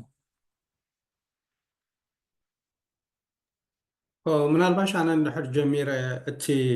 ናይ ኤርትራ ናፅነት 91 ምስ መፀ ከም ኩሉ ግዜ እንብሎ ህዝባዊ ግንባር ምስ ሓይሊ ይመፅ ምስ ሓይሊ ክብል ከለኹ ፖለቲካዊ ካፒታል ሒዙ መፅ እዩ ማሕበራዊ ካፒታል ሒዙ መፅ እዩ ኢኮኖሚክ ካፒታል እውን ሒዙ መፅ እዩ ገንዘብ ዘይኮነስ ክገብር እዩ ንዝብል እቲ ናይ ምግባር ዝበሃል መንፈስ እታ ኤርትራ ኣብ ቅርና ኣፍሪቃ ተስፋያ ዝበሃል እንተ ፕሮፓጋንዳ እንተ ሓቅነት ተሓዊስዎ ክሳብ 98 ዝነበረ ኩነታት እቲ ሰብ ምስ ተስፊ እዩ ነይሩ ክትብል ትኽእል ኢኻ ኣብ ገለ እዋን እውን ክሳብ 2001 ሕጂ ናብዚ ዝነበረ ኩነታት ብውሽጢ ዝነበረ ጥራሕ ዘይኮነ ብደገ ዝነበረ እውን ብዙሕ እዩ ተመሊሱ ብዙሓት መምሃራን ናይ ዩኒቨርሲቲ መፅኦም ሽዑ ብዙሓት ኢንቨስተራት መፅኦም ብዙሓት ነቲ ዓዲ ከገልግልዋ ዝኽእሉ ሰባት እሞ ኣብ ስደት ዝነበሩ ኣብ ኤርትራ ኢንቨስት ክገብሩ ጀሚሮም እዮም ሕጂ እዞም ሰብ እዚኦም ነቲ ኩነታት ዝነበረ ዳርጋ ኣብ ኩሉ ዓይነት መዳያት ክትብል ትኽእል ኢኻ ኣብ ኩሉ ዓይነት ፅላታት ብኢንቨስትመንት ድዩ ብትምህርቲ ድዩ ብካልእ ነገራት ድዩ ፅቡቅ ስታፈ ነይሩዎም ክንብል ንኽእል ኢና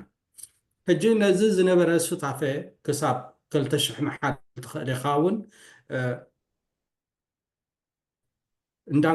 እንዳንቆልቆለ ድሓረ ይመፅእ ምስቲ ዝነበረ ፖለቲካዊ ኩነታት ናይ ዓድና ምናልባሽ ዓንቶ ሰላም ጠቂሳቶ ነይራ ምስቲ ናይቲ ዩኒቨርሲቲ ኣስመራ ዝነበረ ፐርጅ ወይ ከዓ ምዝ ዝበልካዮ ኢንተሌክቹዋሊዝም ዝመስል ወይ ፀረ ምሁራት ዝመስል ዝዓበየ ጎስጓስ ወይ ዝዓበየ ስጉምቲ ክንብሎ ንኽእል ኢና ምእሳር ተምሃሮ ዩኒቨርሲቲ ክሳብ ሽዑ እዋንሲ ኣብ ዳሓሸ ኩነታት ነይሩ እዩ ድሕሪኡ ግን ዝመፅእ ዝነበረ ሰብ ጥራሕ ኣይኮነን ደው ኢሉ እቲ ናብ ውሽጢ ዝነበረ እውን ዳርጋ ክስደድ ጀሚሩ እንኮላይ ንዓና ወሲኽካ ማለት እዩ ሕጂ እቲ ኩነታት እቲ ዳርጋ ሪቨርስ ኮይኑ ተጠዊዩ ጥራሕ ደይኮነ ተን ዝነበረ ኣብ ዓዲ ዝነበረ እቲ ምሁር ክትብሎ ዝኽእል ወይ ከዓ እቲ ኣብ ብዙሕ ነገራት ለውጢ ክገብር እዩ ተስፋ ኣለዎ ዝበሃል ዝነበረ እንዳተፀንቀቐ መፅኡ ምናልባሽ ክሳብ ሕጂ ንሰምዖ ዘለና ኣብ ዝግበር ቃል መጠይቃት በቲ መንግስቲ ዝበሃል ኤርትራ ዓቕሚ ሰብ የብላን ኣብ ዝብል ደረጃ ተበፂሐሎ ሕጂ ማለት እዩ ወላ ሓንቲ ዓቕሚ ሰብ የብልናን ወላ ሓንቲ ክንገብር ኣይንኽእልንና ኣብ ዝበሃል ኩነታት ወፅዩ ምናልባሽ እዚ ነቲ መንግስቲ ብምንታይ ፀሊዎ ኢልካ ክትረአዮ ትኽእል እዩ ነቲ ሃገርን ነቲ መንግስትን ፈላሊና ክሪኦ ንኽእል መስለኒ ናብዚ እቲ ብዙሕ ሰብ ምውፃእ እቲ ዝነበረ ተቃውሞታት እቲ ዝነበረ ካብ ምሁር ክመፅእ ዝኽእል ፀቕጢ ብተዛማዲ ንዕኡ ዝፎከሰ ኮይኑ ይስማዓኒ ነታ ሃገር ግን ኣብ ኩሉ መዳያት ማለት እዩ ብኩሉ ፅላታት ኣብ ኩሉ ሴክተር ዳርጋ እንዳወደቐት እንዳወደቐት ከይዳ ክሳብ ኣብዚ ሕጂ ደላቶ ደረጃ በፂሓ ክብል እኽእል እያ ኣነ سلام توصل حسب نحرل ميت على سلام ብዙሕ ዝተፈለየ ነገር ኮይኑ ከይኮነስ ጥራሕ ኤምፈሲስ ንምውሳኽ ዝኣክል እቲ ሓደ እቲ ያው እቲ ሪቨርስ ማይግሬሽን ከማን ብዙሓት ዝድነቕሉ ዓይነት ነገር እዩ ነይሩ ውሕዳት ህዝቢ ስለ ዝኾንና ንእሽተይ ሪቨርስ ማይግሬሽን ከማን ይረኣዩ ስለዚ ብዙሕ እሱ እውን ብጣዕሚ ተስፋ ዝህብ ሃዋህው እዩ ነይሩ ብፍላይ ኣነ ዝፈልጦ ብዙሕ ከምቲ ዝበልኩ ካ እዩ ኣየፅናዕናዮን ከነፅንዖ ይግባኣና እዩ ሓደ ካብቲ ኣነ ዝፈልጦ ፕሮጀክት ብበዓል ኣብ ጀርመን በዓል ዶክተር ሳህለ ተስፋይ ዝገብርዎ ዝነበሩ ኣብ ጀርመን ፕሮጀክት ቀሪፆም ንክምለሱ ዝደልዩ ሰባት እንዳተባባዕካ ናይ ቢዝነስ ሓሳባት ናይ ኢንቨስትመንት ሓሳባት ናይ ኢንተሌክቹዋል ካፓሲቲ ሓሳባት ሪሶርስ ዲቨሎፕመንት ሓሳባት ኩሉ ክስታይ እንዳገበርካ ንዕኡ ክሳብ ፋንድ ምግባር ፋንድድ ኮይኖም ዝኸዱ ሰባት ኩሉ ነይሮም እዚ ብዙሕ ንብዙሕ ንዓና ጥራሕ ከይኮነስ ንብዙሓት ናይ ኣፍሪካ ሃገራት መርኣያ ክኸውን ዝኽእል ተበግሶታት እዩ ነይሩ እቲ ህዝቢ እውን ባዕሉ ብዙሕ ናይ ብፍላይ ካብ እተቀረባ ቀረባ ኤርያታት ካብ በዓል ሱዳን ካብ ኢስት ገለስ ብዙሕ ምንቅስቃሳት ነይሩ ናይ ካፒታል ፍሎ ነይሩ ጀስት ሪሶርስ ናይ ሪሶርስ ፍሎ ነይሩ ያው ኣስመራ ዩኒቨርሲቲ ኮነ እቲ ካልኦት ኩሉ እቲ ዝነበረ ኢንፍራስትራክቸርን ብዘደንቕ ቅልጣፈ እዩ ሓደ ካብቲ ዩኒክ ዝገብሮ ናይ ቴክ ኦቨር ናይ ኤርትራ ናይ ኣስመራ ምትሓዝሞ ናይ ኤርትራ ነፃ ምውፃእ ካብቲ ሓደ ዩኒክ ዝገብሮ ሲትዌሽን ኣብ ዓለምና ክበሃል ይከኣል እዩ ከመይ ቀልጢፉ እቲ ዲስራፕሽን ዘይምንባሩ እዚ ኩሉ መርኣያ ናይቲ ዝነበረ ኢንተሌክቹዋል ካፒታል እዩ ናቱ ኩሉ መርኣያ እዩ ብድሕሪኡ ዝመፀ ግን ክንሓልፎ ዘይግባአና ክንሓልፎ ዘይብልና ነገር እዚ ኣንቲ ኢንተሌክቹዋል ወይ ፀረ ምሁር ወይ ድማ ፀረ ሪሶርስ ዝኾነ ኣፕሮች ፀረ ሂውመን ሪሶርስ ማለት እዩ ዝኾነ ኣፕሮች ናይቲ ስርዓት ብዙሕ እዩ ኮዝ ገይሩ ያው ከምቲ ኩሉ ኣፍሪካ ሃገራት ብሬን ድሬን ኣባና ኣሎ ብዚ ኢምፓክት ብጣዕሚ ብዝተዓፃፀፈ ደረጅኡ ኣሎ እዚ ክልተ ነገር እዩ ክልተ ዓይነት ፅልዋ እዩ ዘለዎ እቲ ሓደ ያው ኦብቪየስሊ ምሁራትና ኣብ ናይ ዩኒቨርሲቲታት ናይ ካልኦት ሃገራትን ኢንስቲትዩሽንስ ናይ ካልኦት ሃገራትን ቢልድ ይገብሩለው ንገብር ኣለና ማለት እዩ እቲ ሓደ ሳይድ ናቱ እቲ ካልኣይ ሳይድ ከዓ እቲ ዘጋጥመና ዘሎ ነገር እውን ዘፅንዖ ሰብ የለን ብግቡኡ እንታይ ዝኸውን ዘሎ ስለምንታይ ከምዚ ዝኸውን ዘሎ ቀፂሉ ከንታይ ክኸውን ዝኽእል ዝብል ነገር ዘፅንዖ የለን ምክንያቱ there's no Department of Eritrean Studies ዝበሃል ኣብዚ ዓለም የለን ናይ ኤርትራውያን ጉዳይ ናይ ኤርትራ ጉዳይ ኣማእኪሉ መፅናዕትታት ዝገብር ኣካል ኣብዚ ዓለም ውሽጢ የለን ምናልባት ናይ ሴኪሪቲ ይህሉ ዶ ኸውን ፕሮባብሊ ኣዶኖ ስለዘይንፈልጥ ኣይንፈልጥን ኢና ንሱ ካብኡ ዝተረፈ ግን ኣብቲ ናይ ስደተኛታት ጉዳይ ከዓ ቁሩብ መፅናዕትታት ክህሉ ይኽእሉ ካብኡ ዝተረፈ ግን ሓንቲ ሃገር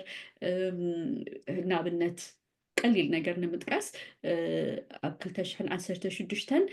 ናይ ዩኤን ሪፖርት ነዚ ናይ ዩኤን ሂውማን ራይትስ ኮሚሽን ሪፖርት ኤርትራ ብፍርሒ ትመሓደር ዘላ ሃገር እያ ካብ ሽዑ ጥራሕ 9 ዓመት 8 ዓመት ኔሊ 10 ዓመት ኮይኑ ቅድሚኡ ከዓ ክንደይ ዓመት ከም ዝነበረ ሓደ ህዝቢ ብፍርሒ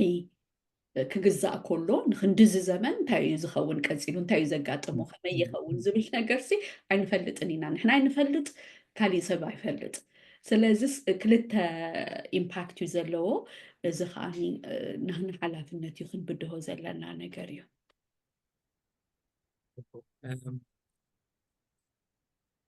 ፅቡቅ ከምዚ ፅቡቅ ጌርኩም ዝገለፅኩሞ እቲ ተስፋ ነይሩ እቲ ምእታው ነይሩ ኣብ ስነ ጥበብ ኣብ ፅላእ ስነ ጥበብ ይኹን ኣብ ፅላት ናይ ሜድያ ይኹን ኣብ ፅላት ናይ ወፍርን ንግድን ይኹን ኣብ ፅላት ናይ ትምህርቲ ይኹን ዝነበረ ኣበርክቶ ነቲ ትንሳኤ ኩልንተናዊ ትንሳኤ ናይቲ ኣብታ ዝነበረ ፀባብ ግዜስ ዓብ ኣበርክቶ ዝገበረ ሰብ ነይሩ ድሓር ግን ፍራስትሬትድ ኮይኑ ዳርጋ ተመሊሱ ሳልሳይ ስደት እዩ ተሰዲዱ ማለት እዩ ዝበዝሕ ከም ሳሚ ዝበሎ ከዓ እቲኡ ዝነበረ እውን ክስደት ዝጀመረሉ ኩነታት እዩ ነይሩ ዓመታት ነይሩ ማለት እዩ ሕጂ إذا ده حلو خلق عن تاي زرعنا حدا حتى له سابورت زدقفونة تسرعات نتخونة تاتونا له سب مالتي أكلنا ناس نت كوينو مسيو أم ناس نت تسفى واقع خفيلو حنا زلو كوننت نا إيرترا نزلو خستت نا إيرترا تدحر ناس نت إيرترا زقات أما بوليتيكاوي محبراوي قطباوي ساتتاو قوسي كون زقبرو مخني زقبرو أكلنا إيرترا انتلكتوال كألو مالتي أبدقا يخون أو وشتي مالتي حجنتاي حتى يلعل لي أنا كم زند حرو خوينا ستي ناس نت تليبريشن مالتي كم مودعتا كم in itself سلوز رؤية ديو وكم مينس أي رؤية ديسوس كم ناب حدا زعابة ناس ناب حدا زعابة رهوا ناب حدا زعابة حزبيس سلامي لو أفويلو زنبرو لو تعبات ناس يتميز قبل هيوتو بعد زمر حلو عينت بوليتيكاو خناتات زساقاقرو لو من قدي سلزي رأي دينتي محرار نتناس نت ليبريشن إيرترا كم زي فانون زبلوزي pitfalls of national consciousness the understanding of the independence بالناسنت مالسي بوليتيكاو ناسنت كله كخالي زللاو نتركب إذا قلنا ناسنت مالتي يخونن أكلنا ناسنت دامبر ناسنت هيكونن بمولو مالت من قدنا ناسنت يخون نمولو سباو ناسنت هجي حد زين تايل على لي ناي مردا حتى ديو كموز قبرو نتي سقى حجي ندا دقفو زخيزلو كفالنا حبرة سبنا أكلنا حبرة سبنا ويس ناي تبلاسنت حتى خون خل ما يبي زي زخن بلا نخل نجلس انتاي مسلتي الرداد أخو ما نابو أخو ما كم زخنة تاعت مالتني من تاي سب ندا تقف استرابيتات ندا سنتها عدن دا برسد عدي كتماتات بوتاتات ندا عنو خلصي ندا دقفو يخيد اتمهور زبحال كفال حبرة سبنا أبدأ جزء له مالك حد جزء أبدأ جزء له صحفات كلا خطري خلها ناي حواتنا حتنا تقرمي خامرتي وانتاي يزخون زلون حنا ديناتي ناي مرد أخساينات بفي زلو ولا انتاي يزخون زلو زي النبر الله زي أنريا زلنا خونتات دينا قلي بالمالتي انتاي خون خل انتاي لكم خويني لكم تحسبوا استفلا مخنيات كله خالي تسفي حدا خاو تا مجمريا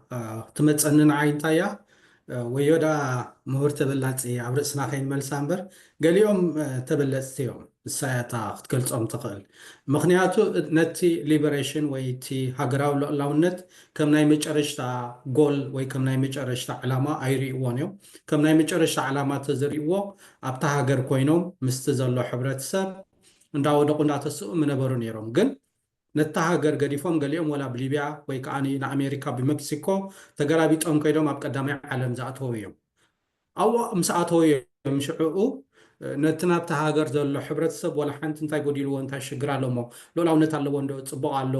ገለ ዝብሉ ማለት እዩ ሕጂ እንታይ እዮም ዝገብሩ እዚኦም ንዓዲ እንዳኸዱ ኣብ ዓመት ድዩ 2 ዓመት ድዩ ነተን ኣብ ደገ ሰሪሖም ዘምፅዎን ገንዘብ ንዕአንፈይ እንዳበሉ ተዘናጊዖም ንፋስ ወሲዶም ዝምለሱ እዮም ምናልባሽ ብዛዕባ ፖስት ዶ ብዛዕባ መፅሓፍ ዶ ገለ ደልዒልካ ፀኒሕካ እሞኒ ኣብዚ ሳልስቲ ዝረኣናያ ሓንቲ ፖስትስ እንታይ እያ ነይራ ካብ ሓደ ፒኤችዲ ዝተምሃረ ኤርትራዊ ንኤርትራስ ኢንተርኔት ኣየድልያን እዩ ሰብ ካብ ደገ ከይዱ ስኒ ኢንተርኔት ዘይብላ ዓዲ ዘይጭነቐላ ናብኡ ተዘናጊዑ ዝምለሰላስ ክትከውን ገለ ኢሉስ ናቱ ፕሮፖዛል በሎ ተስፋ በሎ ኣብ ናቱ ፌስቡክ ፔጅ ፅሒፉ እዚ ሰብ ዘጅ እንታይ ኢኻ ትብሎ እቲ ናብ ኤርትራ ዘሎ 3+ ሚልዮን ሲ ብዛዕባኡ ይሓስብ ዶ ምስለካ እሱ ኣብ ኣሜሪካ ድዩ ናብ ገለሪ ኮይኑ ናብ ዘን ምዕራብ ኢንተርኔት 24 hours ኣለዎ ኩሉ ነገራት ኣለዎ ዘን ኣብ ዝሰልቸዎ ሞባይሉ ስዊች ኦፍ ገይሩ ኣጥፊኡ ናብ ኤርትራ ከይዱ ኢንተርኔት ዘይብላ ገለ ዘይብላ ተዘናጊዑ በሊዑ ድዩ ሰትዩ ድዩ ምስ ቤተሰቡ ተሓጒሱ ድዩ ይምለስ ሕጂ ብዛዕባ እቲ ናብ ኤርትራ ዘሎ ሕብረተሰብ ተገዳስነት የብሉን ማለት እዩ ሕጂ እቶም ቀዳሞት ኣነ ከምዚ ዓይነት ተበለፅቲ ብዛዕባ ሕብረተሰብ ሰብ دي حاسبو بزعبا نفسهم طرح حاسبو بدحري سعري تقول عينت زبلو سبات كويني دي سمعني توم قال اي انتا يوم دبلون كل جيزه قرب بالانس نقبر لنا زبلو يوم توم بالانس نقبر لنا زبلو انتا يوم مو تاب عدنا دلو شجر كون ريال لنا قنك عاوز حيش مونتا يالو نعوقلو زخل نقرات هالو ديو قال يوم زبلو بالانس تاع قبرون يوم كل جيزه كوم اختبل تخين كاونسي اتليست ابعد ناس حما قالو سب چنا قالو سب ايكونومي شجر بس حولو بوليتيكاو صوت بس حلو تعد حما قالو إلكا مجمريا كاوي خا ريكوغنايز تقبر نزق ريكوغنايز أي قبروني مخنياتو قال قرب ربح حلوهم كم أند حريلو أبعدنا ياتونا ينفلتني مخنياتو أبتعد زلو كنتات وي مسانا وي أنصارنا ما أكل زبال يلن هجنو خم أخبلو انت بعتي بلو من جن انتاي يوم قبر فتنو ريزن أوت قبروا مون تايو نفلت أخوينا جن تايم مؤامرات صلوا نعوز سمنها لو يوجليهم زبلقة أبي إرترا 3 مليون سب كم زلو زرسعوا عينت سبات يوم التوم سالساي عينت ولا حنت ونكتب له ما يتخلن يخا ناتنا شجر لنا ولا حنت نقبر عين خلنا بزعباناتنا سرحنا طرحنا حسب انتاي مو زبليو بزيو من كابتوم قال اي بزح زفلي كوينو عيسمع عنني زيركا قنا مجرش حدا نقر نقولهم تطقلهم زلاهم مسلني نفس فتوت الله بزعباتنا بتي ارترا زلو كنتات كزاربو زيد اليوم زخونه عينت كالي شجركم أصلا زي دليو من الباش قالت قاطع مع عدي تلعلي لهم خدوا كوم عينت شجر زي دليو قينهم يسمعني مراديو intellectual يوم يلقى محتاج قبول حتى مثلا الجنازة مالتي مستعان توي زغمتنا يو definition. Thank you سامي إذا كم كناس سويتش اوف كنقبرلا او كناس كابز زولو نايزي معربا او عالم زولو حاسل اند باسل سي كناس بقى انترنت زي بلو نفاس فريش يكون اير كنوسدلا تبل حساب سي صبو حساب مبر سلامنا مع سوري يا غريتا بتعمل تقرم حسابي أقاطع بوست يرأخون منالبات صبو سلازي رأخو قد منوح عامتات صالح يونس أبين أرتيكل وخمس خانة رداء ذكرني قن تايلو صحيبوس تحدى خابت زعبي سقمنا نإرترا كم من هوليداي نخدر له هوتيل مرأينا مخنياتو كابتو هوتيل مسكت كازغونا بوتا هوليداي نحركيت كابتو هوتيل مسكت تعدي عنيو هوتيل نديدو تقال تبالو خاول all you needed for is holiday نخد كدلو زدليكا سلازن إيرتراس كمنا هوتيل نخدلو بوتا تريت مقبارتات أو كنبلا لنا سبات زنبرو له عدي سبا إنترنت كا أوكي نحنا نمزنقع ويدما إنفورميشن نمركاب يخون نتقاملو جن أبز حجي زلنا له زمد بيزنس كتقبر انت خوينكا تمرت ختم مهارتا خوينكا زغلو نقر كتقبر تخوينكا سي ولا مس كالوت علامات كتواصل تخوينكاس أدلاي نقري connectivity is important دحر إنترنت راح يكون كهاب إرترا زيد لو من البعض تحدث in fact تي حدا خبتناي تسرعات short-sightedness opportunistic short-sightedness تسرعات راح نحجي سوق يبلنا نمبري كالي consequence انتاي كم زلو صباح نكوخ قطمو إيلي إذا حسب انتم تا سامي مودا تازل على بنمخوان مهورات كنبلوم نخل دوز بالحطو وعنون يسمى مع اللائقن حجي وانت خونا تخنبلوز نخل نقرسي أمباك كنقبرو لنا مو تبلازاي سنمتايو تبلازاي زخون قال زبل نقر كنريو يقبعنا تحدا 3-4 نقر كتأكسي تنسل بزوح سلا زي فلتان راح تنكف هابيلين كحلفيتن ترابعيت وي حمشيت زنقركم نقرقن ياو سايكولوجيكالي نرد كندو زلنا نقر سلازخونا قرب رديت كلواني يبقو تناي مجمريا زي ideological commitment وي دما نتسورا زلو loyalty إلنا خنوسدو نخيل زوم سبات زياتهم كم تعنتو يزبلنايو بزوح نقر sacrifice كيروم بزوح نقر on hold كيروم نفسهم أب أتحيزهم زعتو قالسي جيجا خوينو خرخبو خلو كساك نمتاي قلولاوات كتولوم كم زخيل نتي زأمنو core belief بزوح سب ناي of course مهور زخونا سب نتي ديتا ريو حسابو خير كألت كهلو علون نفسون كريتيك قبر علون نتقالسون كريتيك قبرو لو إلنا تأمننا ونزل دعم highest level of intellectualism كل سب نوع أي مرسونيو تحدى زرعيني نسوي كالأي مسؤولة تحاحيزو ዋላ ሕጂ እውን እዚ ቁሩባ ክፍሕ ከነብሎ ከለና ኣብ ትግራይ እውን ዘጋጥም ዘሎ ቅልውላዋት ምስኡ እቲ ሓደ ፊር ኦፍ ኮላፕስ እዩ ዝበሃል ነዚ ነገር እዚ እንድሕር ስሒብና ኣውፂናዮ እንታይ ከም ዝመፅእ ኣይንፈልጥን ኢና ፊር ኦፍ ኮላፕስ ኣሎ ስለዚ ያው ትግራይንስ አር ሃቪንግ ንቲፒኤልኤፍ ካብቲ ኢኩዌዥን እንድሕር ኣውፂኻያ እንታይ ከም ዝኸውን ኣይንፈልጥን ኢና ዝብል ነገር ኣሎ ሲሚላርሊ ንኢፒኤልኤፍ ካብቲ ኢኩዌዥን እንድሕር ኣውፂናዮ ወይ ነቲ ስርዓት ካብ ስሩ እንድሕር መንቂስናዮ እንታይ ሒዙ ከም ዝኸይድ ወይ እንታይ ሒዙ ከም ዝወድቕ ኣይንፈልጥን ኢና ዝብል ፊር ኦፍ ኮላፕስ እውን ኣሎ እዚ ከዓኒ ሓንሳእ ኢንተሌክቹዋል ምዃን ንበይኑ ዝሰርሕ ነገር ከም ዘይኮነ እዩ ዘርእየኒ ንሕና ሓሳባት ከነቕርብ ንኽእል ኦርቶም ኢንተሌክቹዋልስ እውን ሓሳብ ከተቕርብ ኮለኻስ በቲ ሓደ ሳይድ ሓላፍነት ወሲዱ ከዓኒ ዘተግብር ኣካላት ዝሰምዓካ ኣካላት ከየሎ ክኸውን ከሎ እንታይ እዩ ትርጉሙ ትምባል ዝብሉ ሰባት እውን ኣለዉ ግን ክብሉ ኣለዎም ኢለ እየ ዝኣምን ምክንያቱ ትዝረኣየና ነገር ከነግህዶ ስለ ዘለና እቲ ካልኣይ እቲ ናይ መጀመርያ እዚ ኣይዲዮሎጂካል ዝኾነ ነገር እዩ ዝበልክዎ እዩ እቲ ካልኣይ ያው ሳሚ ብዙሕ ስለ ዝተንከፎ ኣይ ክስታይ ብሎኒ ጥቕሚ እዩ ፐርሰናል ጥቕሚ ሕጂ ኣብዚ በፂሑ ክትሪኦ ከለካ ምሁር ተበላፃይ ዝኸውን ምሁር ማርክሲዝም ወይ ሌኒኒዝም እንተወሲድና ምሁር ናብ ክልተ ገፁ ክርኢ ስለ ዝኽእል እቲ ፕሪቪሌጅ ኣሎ እንደገና ከዓኒ ዝሪኦ ነገር ከዓ ኣሎ ስለዚ ኣብዚ ክልቲኡ ስለ ዝቕርቀር እዩ ብጥርጣረ ክረኣይ ዘለዎ ካብ ዝብል እዩ ዝኩሉ ፀገማትና መፂኡ ዘሎ ኢለ እንደ ዝኣምን ኢንፋክት መርኣያ ናይዚ እዚኣቶም እዮም ምክንያቱ በቲ ሓደ እቲ ናይ ስደት ጥቕሞም ኣለዎም ዋላ ናይ ስደቱ እንተዘይኮነ ምስቲ ስርዓት ናይ ምፅጋዕ ጥቕሚ ኣለዎም ነቲ ህዝቢ ከዓኒ ግሉፅ ርኡይ ብዝኾነ ወፃ ናይቲ ህዝቢ ከዓኒ ይርኡ ኣለዉ ከም ሰቦም ምሁር ከማን ምዃን ኣይድልየካን እዩ ኤርትራዊ ምዃን ከማን ኣይድልየካን እዩ ወፃ ናይ ህዝቢ ኤርትራ ንክትርኢ ሕጂ እዚኣቶም ኣብዚ እዋን እዚ ሱቕ ምባሎም ወይ ምድጋፎም ናይ በለፅ ምልክት እዩ ርኢኻ ኣነ ነዚኣቶም እየ ኣክቹዋሊ በለፀኛታት ዝብሎም እምበረይ ነቶም ብኣይዲዮሎጂካሊ ኣሚኖም ከማን ኣብ ፕሮሰስ ኣለዉ ኢልካ ከማን ኤክስኪውዝ ክትገብረሎም ትኽእል ኢኻ እዚኣቶም ግን ጥቕሞም ሪኦም ጥራሕ ሱቕ ዝብሉ ኣለዉ ያው ከምቲ ኩሉ ሰብ ዝፈርሑ እውን ኣለዉ ኩሉ ኤርትራዊ ብፍርሒ እዩ ዝግዛእ ዘሎ እዩ ዝበሃል ከም ኩሉ ኤርትራዊ ፈሪሖም ወይ ንሰርቫይቫል ኢሎም ቶም ሳልሳይ ከዓኒ ከምኡ ንሰርቫይቫል ኢሎም ስታይ ክብልዎ ክእሉ ያው ሕጂ እውን ከም ኩሉ ኤርትራዊ ከዓ እዚ ኣልትራናሽናሊዝም ወይ ኣልትራናሽናል ኤግዚስተንሻል ትሬት ናይ ኤርትራ ዝበሃል ነገር ኣሎ ከምቲ ዓንተወይ ዝበልክዎ ምሁራት ከይህልውና ወይ ኢንተሌክቹዋሊዝም ናህና ክደክም ከሎ ነዚ ዘፅንዖ እውን የለን ናይ ብሓቂ ትሬት ኣሎና ድዩ ትሬት እንተልዩና ኸ ናይ እቲ ዝበለፀ መንገዲ ክንገጥመሉ ንኽእል እቲ ትሬት ከክሳዕ ክንዲ ምንታይ ወልሓንቲ ነገር ብዘይ ምግባርካ ተሕሾ ዲኻ ተግድዶ ዘለካ ነቲ ትሬት ሓደ ዓይነት መንገዲ 20 ዓመት ወይ 30 ዓመት እንድሕር ተጠቒምካ እሞ እቲ ትሬት እንድሕር ዘየልጊስካዮ እስኻውን ትሬት ትኸውን ኣለኻ ማለት ድዩ ነዚታት ኩሉ ኮፍ ኢሉ ኣምፓክ ዝገብር ዓቕሚ የብልናን ኣየጥረናን ኣይገበርናዮም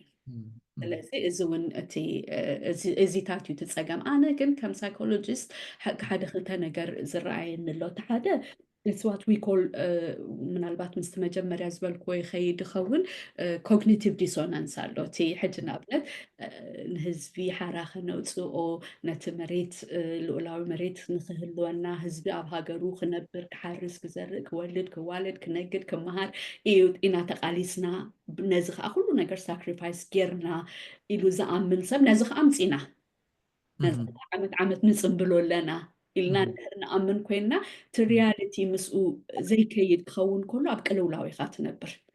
ግድን ኣብ ቅልውላው ኢኻ ትነብር ስለዚ ነዚ እዚ ሰርክል እንድሕር ኮይኑ ነዚ ስኩዌር ክትገብሮ ይትኽእልን ኢኻ ከም ምሁር ኣይትኽእልን ኢኻ ዳትስ ዋይ ብዙሕ ሰብ ወይ ሱቕ ኢሉ ዝቕፅል ወይ ከዓኒ ኣንፃር እቲ እምነቱ ዝዛረብ ሓደ ፀገም ያው ኮግኒቲቭ ዲሶናንስ እዩ እዚ ከዓ ፍሉጥ ዝኾነ ሳይኮሎጂካል ኮንሰፕት እዩ ኣቢሉ እውን ናብ ብጣዕሚ ዝኸፍአ ፀገም ቅልውላው ዘእቱ ነገር እዩ እቲ ካልኣይ እዚ ሶሻል አይደንቲቲ ቲዮሪ እዩ ካብ ንዘይ ምፍላይ ሓደ ሰብ ኣነ ንበዓል ወዲ ትካቦ ብጣዕሚ ዘንቆም ነገር ኣሎ ስቴፒንግ ኣውት ብጣዕሚ ከቢድ ነገር እዩ ውቡቢኻ ተሰማዓይኻ you're an intellectual organic intellectual ግን ህግደፍ ካብቲ ሓደ ዝብልዎ ዝገብርዎ ብፍላይ ትሽዑ ሕጂ I don't think ክሳዕ ክንድኡ ፖተንስ ዘለዎ ይመስለን if you step outside ካብዚ እንድሕር ወፂኻ you're nothing ሰምዓካ የለ ዝስዕበካ የለ ዝዝክረካ የለ ከም ሰብ ከማን ዝቆፅረካ you get cancelled basically ስለዚ ነዚ በዲህካ መውፃእ ማለት ብጣዕሚ ከቢድ ነገር እዩ ሕሰቦሞ ቶም ኣዝዮም በቃ ምሁራት ተባሂሎም ኣብቲ ላዕሊ ዝነበሩ ሰባት ካብኡ እንድሕር ኣልኪሶም ምሳና እዮም እኮ ክቁፀሩ ማለት እዩ we're no one ሕጂ እዚ ሶሻል አይደንቲቲ ቲዮሪ ነዚ እውን ይምልሸልና እዩ ንዓና ዩኒክ ዝኾነ ፕሮብሌም እውን ኣይኮነን ነቶም ምሁራት ጥራሕ ኣይኮነን ከምዚ ዘጋጥሞም ብብዙሕ ርኢና ኢና ያ ነዚ ኢና መልስታት ክንረኽበሉ ዘለና ምክንያቱ የድልዩና እዮም ውሱናት ኢንተሌክቹዋልስ ዘለና ነገር ኢና ኢንተሌክቹዋሊዝም ከዓ የድልየና እዩ ምክንያቱ ዘለናሉ ሲቹዌሽን is rather unique ቁሩብ ፍልይ ዝበለ ብዙሕ መፅናዕቲ ዘድልዮ ሲቹዌሽን ስለ ዝኾነ thank you ናብ ምውዳእና ገፅና ኢና ብዛት ዘለዓልክያ ሰላም ንኣብነት ናይ ስነ ጥበባውያን እናትና ብደገ ዘለው ስደተኛታት ስነ ጥበባውያን ክትሪኦ ከለኻሲ ምስ ኩሉ ዝወርዶም ዘለፋታት ፀርፊ ፀለመ ጠቐነ ንዑ ዕጅብ ከይበሎምሲ እቲ መትከል ናይ ፍትሒ ዘለዎም መትከልን እቲ ዘለዎም ስነ ጥበባዊ ፃውዒት ማለት እቲ ሓላፍነትን ተሰኪሞምሲ ኣበዮም ወሪዶም ከምዚ ኩሉ ንሪኦ ዘለና ማለት ኣብ ዝግበር ምንቅስቃሳት ሰላማዊ ሰልፊ ድዩ ዝግበር ሰሚናራት ድዩ ሓደ ኣገዳሲ ኣካል ናይቲ ቃልሲ እዮም ኮይኖም ዘለዉ ማለት እዩ ብርግፅ ብፍሉይ እውን ክዝከሩን ክኽበሩን ዝግብኦም ስነ ጥበባውያን እዮም ዘለውና ትካቦ ዓንዲ ዝሰርሕዎ ስራሓት ክትርኢ ከለኻ ሮቤል ኣሎ ማለት ክሳይቲ ስም ተጠቐስኩ ክሳይ ከይኮን እምበር ብምሉኦም ኣብ ዝደገ ዘለዉ ስነ ጥበባውያን ናትና ማለት እዩ በዓል ክፍሎም ገለ ርኢኻ እቲ ስራሓት ናቶም ክትርኢ ከለኻ ልክዕቲ እቲ ናይ ብሓቂ ኢንተሌክቹዋል ፓብሊክ ኢንተሌክቹዋል ዝበሃል ሓሳብ ተሰኪሞም ግብኦም ዝገብሩ ዘለው ክብሪ ዝግብኦም ንዝግበአን ስነ ጥበባውያን ከኣለውና ማለት እዩ ምስኡ ብዝተሓሓዝ እቶም ኢንተሌክቹዋልስ ናይ ኤርትራስ ነቲ ስርዓት ደጊፎሞ ጥራሕ ከይብልካስ ዘይደገፍዎ ክሳዶም ንኸራ ዝሃቡ ኢንተሌክቹዋልስ ከኣለዎ ማለት እዩ ናይ ደቡብ ኣፍሪቃ ኤግዛምፕል እንድሕር ኢና ዋላ ናይ ዩኒቨርሲቲ ኣስመራ ኣብ ሳመር 2021 ዝነበረ ሽዑ ዝገበርዎ በዳህ ዝኾነ ምንቅስቃሳት ሓሳባት እንታይ ሓደጋ ውሪድሎም ኩላትና ንፈልጦ ሳውዝ ኣፍሪቃ ዝኸዱ ብማህደረ ትምህርቲ ናብ ደቡብ ኣፍሪቃ ዝኸዱ እዚ ሕስጋብ ሕጂ ኣብዚ ሰሜናዊ ዓለም ኣብዚ ምዕራባዊ ዓለም ዘሎ ምንቅስቃሳት እውን ንሳቶም እዮም መራሕቱን ኣበገዝቱን ክንብል ንኽእል ኢና ማለት እዩ ኣብ ሳውዝ ኣፍሪቃ ኣብ ኣዝዩ ኣፀጋሚ ዝኾነ ናይ ኢሚግሬሽን ኩነታትን ናይ ማህደረ ትምህርቲ ኩነታትን እንዳሃለዎ ከለዉ ናቶም ውሕስነትን ፀጥታን መፃእን ኣብ ግምት ኣብ ወጋ ዓደጋ ይእትዮም ንፍትሒ ጠጠው ኢሎም ማለት እዩ ነቲ ስርዓት በዲሆሞ ኣደዳ ስደት ኮይኖም ዋጋ ከፊሎም ኣብ ኤውሮፓ ናብ ኣሜሪካን ምስ መፁ እውን ጠጠው ኣይበሉም ስጋብ ሕጂ ኣይቃለሱ ኣለዎ ማለት እዚ ሕጂ ካቲ ናይ ብሓቂ ኣኽብሮን ኣፍልጦን ክንህቦ ዝግባአና ተራ ኢንተሌክቹዋል ኮሚትመንት ናይቶም ናይ ድሕረ ናፅነት ወለዶ ናይ ኤርትራ እውን ክንብሎ ንኽእል ኢና ማለት እዩ ከም ኣብነት ዝጥቀስ ዝገበርዎ ውዳበታት ሰት ዝገበርዎ ዝተፈላለየ ብርጌሳዊ ማሕበራት ምንቅስቃሳት ፖለቲካል ፓርቲስ እውን ዝኸደ ዓብዪ ኣበርክቶ እዮም ገይሮም ማለት እዩ ኣቲንክ ምዝከሩ ኣገዳሲ ኮይኑ ምናልባት ከም ናይ መጨረሻ ሕቶ ክልዕሎ ዝደሊ እንታይ ኣሎ እሞ እዚ ሕጂ ዘሎ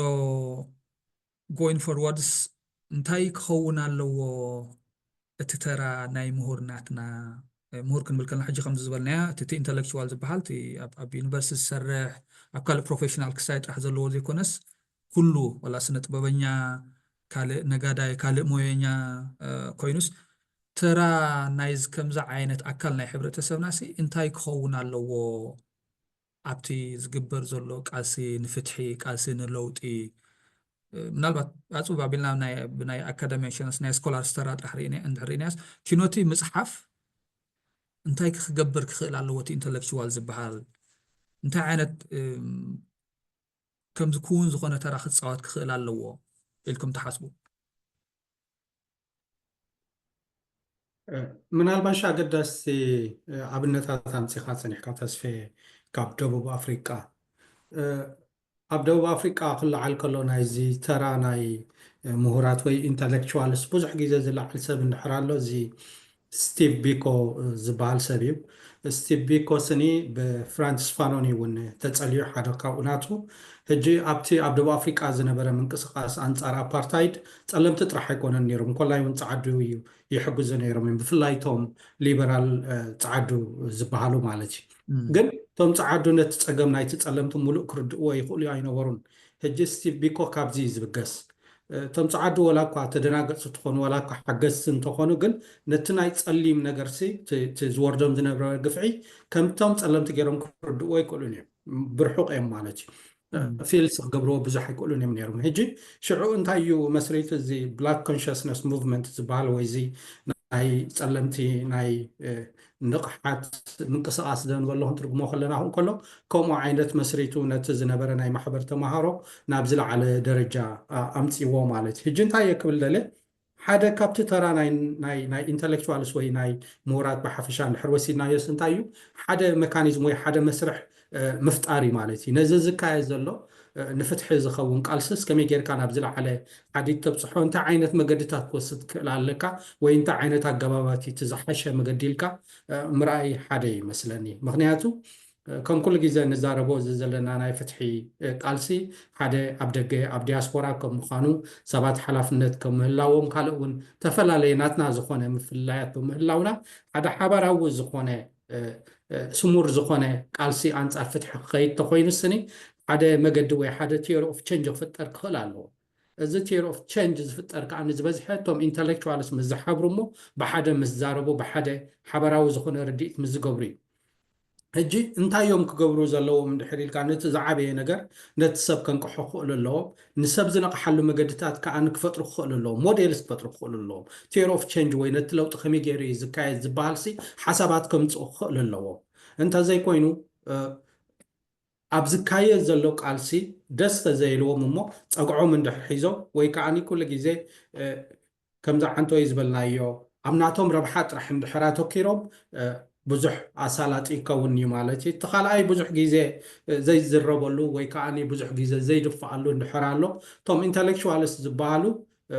ናይ ምጥርጣር መንፈስ ኣለዎም ይሰርሕ ድዩ ኣይሰርሕን እዩ ዝበሃል ዓንቲ ወይ እታ ናቶም ስሞም ትበሃል ኣልዒልካ ነርካ ናተይ ስምሲ ምስ ዝክልጠፍ ድዩ እዚ ተለጢፉ ከዓ እሞ ይሰርሕ ድዩ ተኣነ ዝደልዮ ዕላማ ድዩ ዝበሃል ሕቶ ይመፅ እዩ። ሕጂ ናብቲ ትደልዮ መገዲ ሕቶ ንክትወስድ ከዓኒ ድምፂ የድልየካ ሓይሊ የድልየካ ክትዛረብ ክትክእል ኣለካ ኣብ ውሽጢ ኣቲኻ ክትሰርሕ ክትክእል ኣለካ። ሕጂ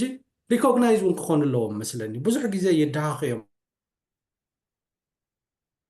ሓንተይ እውን ኣልዒልናዮ እዚ ተበለፅቲ ክንብል ፀኒሕና ምናልባሽ ውሑዳት ተበለፅቲ ክኽእሉ ይኽእሉ እዮም ግን ኩሎም ድዮም ኢልካ ምሕታት ኣገዳሲ እዩ። እዚ ቃል እዚ ስኒ ከም ኖርማል ቃል ትሚልና እውን ስንድው ተዘየበልናዮ ወላ ንነብሰይ ድሕሪት ተመሊሰ ክነቕፎ እሱ እዩ ማለት እዩ። ከምኡ ክብል ከለኹ ንኩሉ ይኮንኩን ኩሉ ዝተምሃረ ወይ ኩሉ ኢንተሌክቹዋልሲ ተበላፂ እዩ ማለት ኣይኮነን። ከምዚ ዓንተ ወይ ዝበልናዮ ብዙሕ ሰብ ጊዜኡ ወፊዩ ነታ ዘላታ ሓፃር ግዜ ክዕርፈላ ዝግብኦ ካልእ ክገብረላ ዝግብኦ ኣብ ከምዚ ኣብ ሕብረተሰብ ምንቃሕ ኣብ ፍትሒ ምድላይ ኣብ ሂውማን ራይትስ ወይ ሰብኣዊ ሞት ሰብኣዊ መሰላት ምድንፋዕ ይጥቀመሉ እዩ። ሕጂ እዚኦም ከዓ ሪኮግናይዝ ክኾኑሎም ክፅውዑ ከዓ ኣለዎም ምክንያቱ ብዙሓት ምንቅስቃሳት ኣለዋ ምሁር ክመፀን ከለዎ ሸክ ድኾና ዝፈርሓ ምክንያቱ እሱ ተመፂ ወይ ሓላፍነት ክወስድ እዩ ወይ ከዓ ገለ ዓብላልነት ክርኢ ዝብላ ተሓሳስባ ዘለዎም ኮይኑ ስማዕኒ እዩ ኣብ ገለ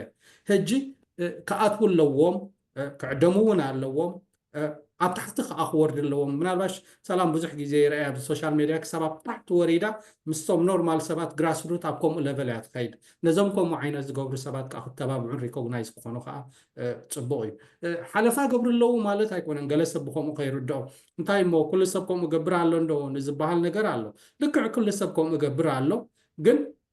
እዞም ሰባት እዚኦም ከዓ ናብኡ ወሪዶም ኣብቲ ናቶም ሕብረተሰብ ወሪዶም ፓብሊክ ኢንተሌክቹዋልስ ኮይኖም ክሳብ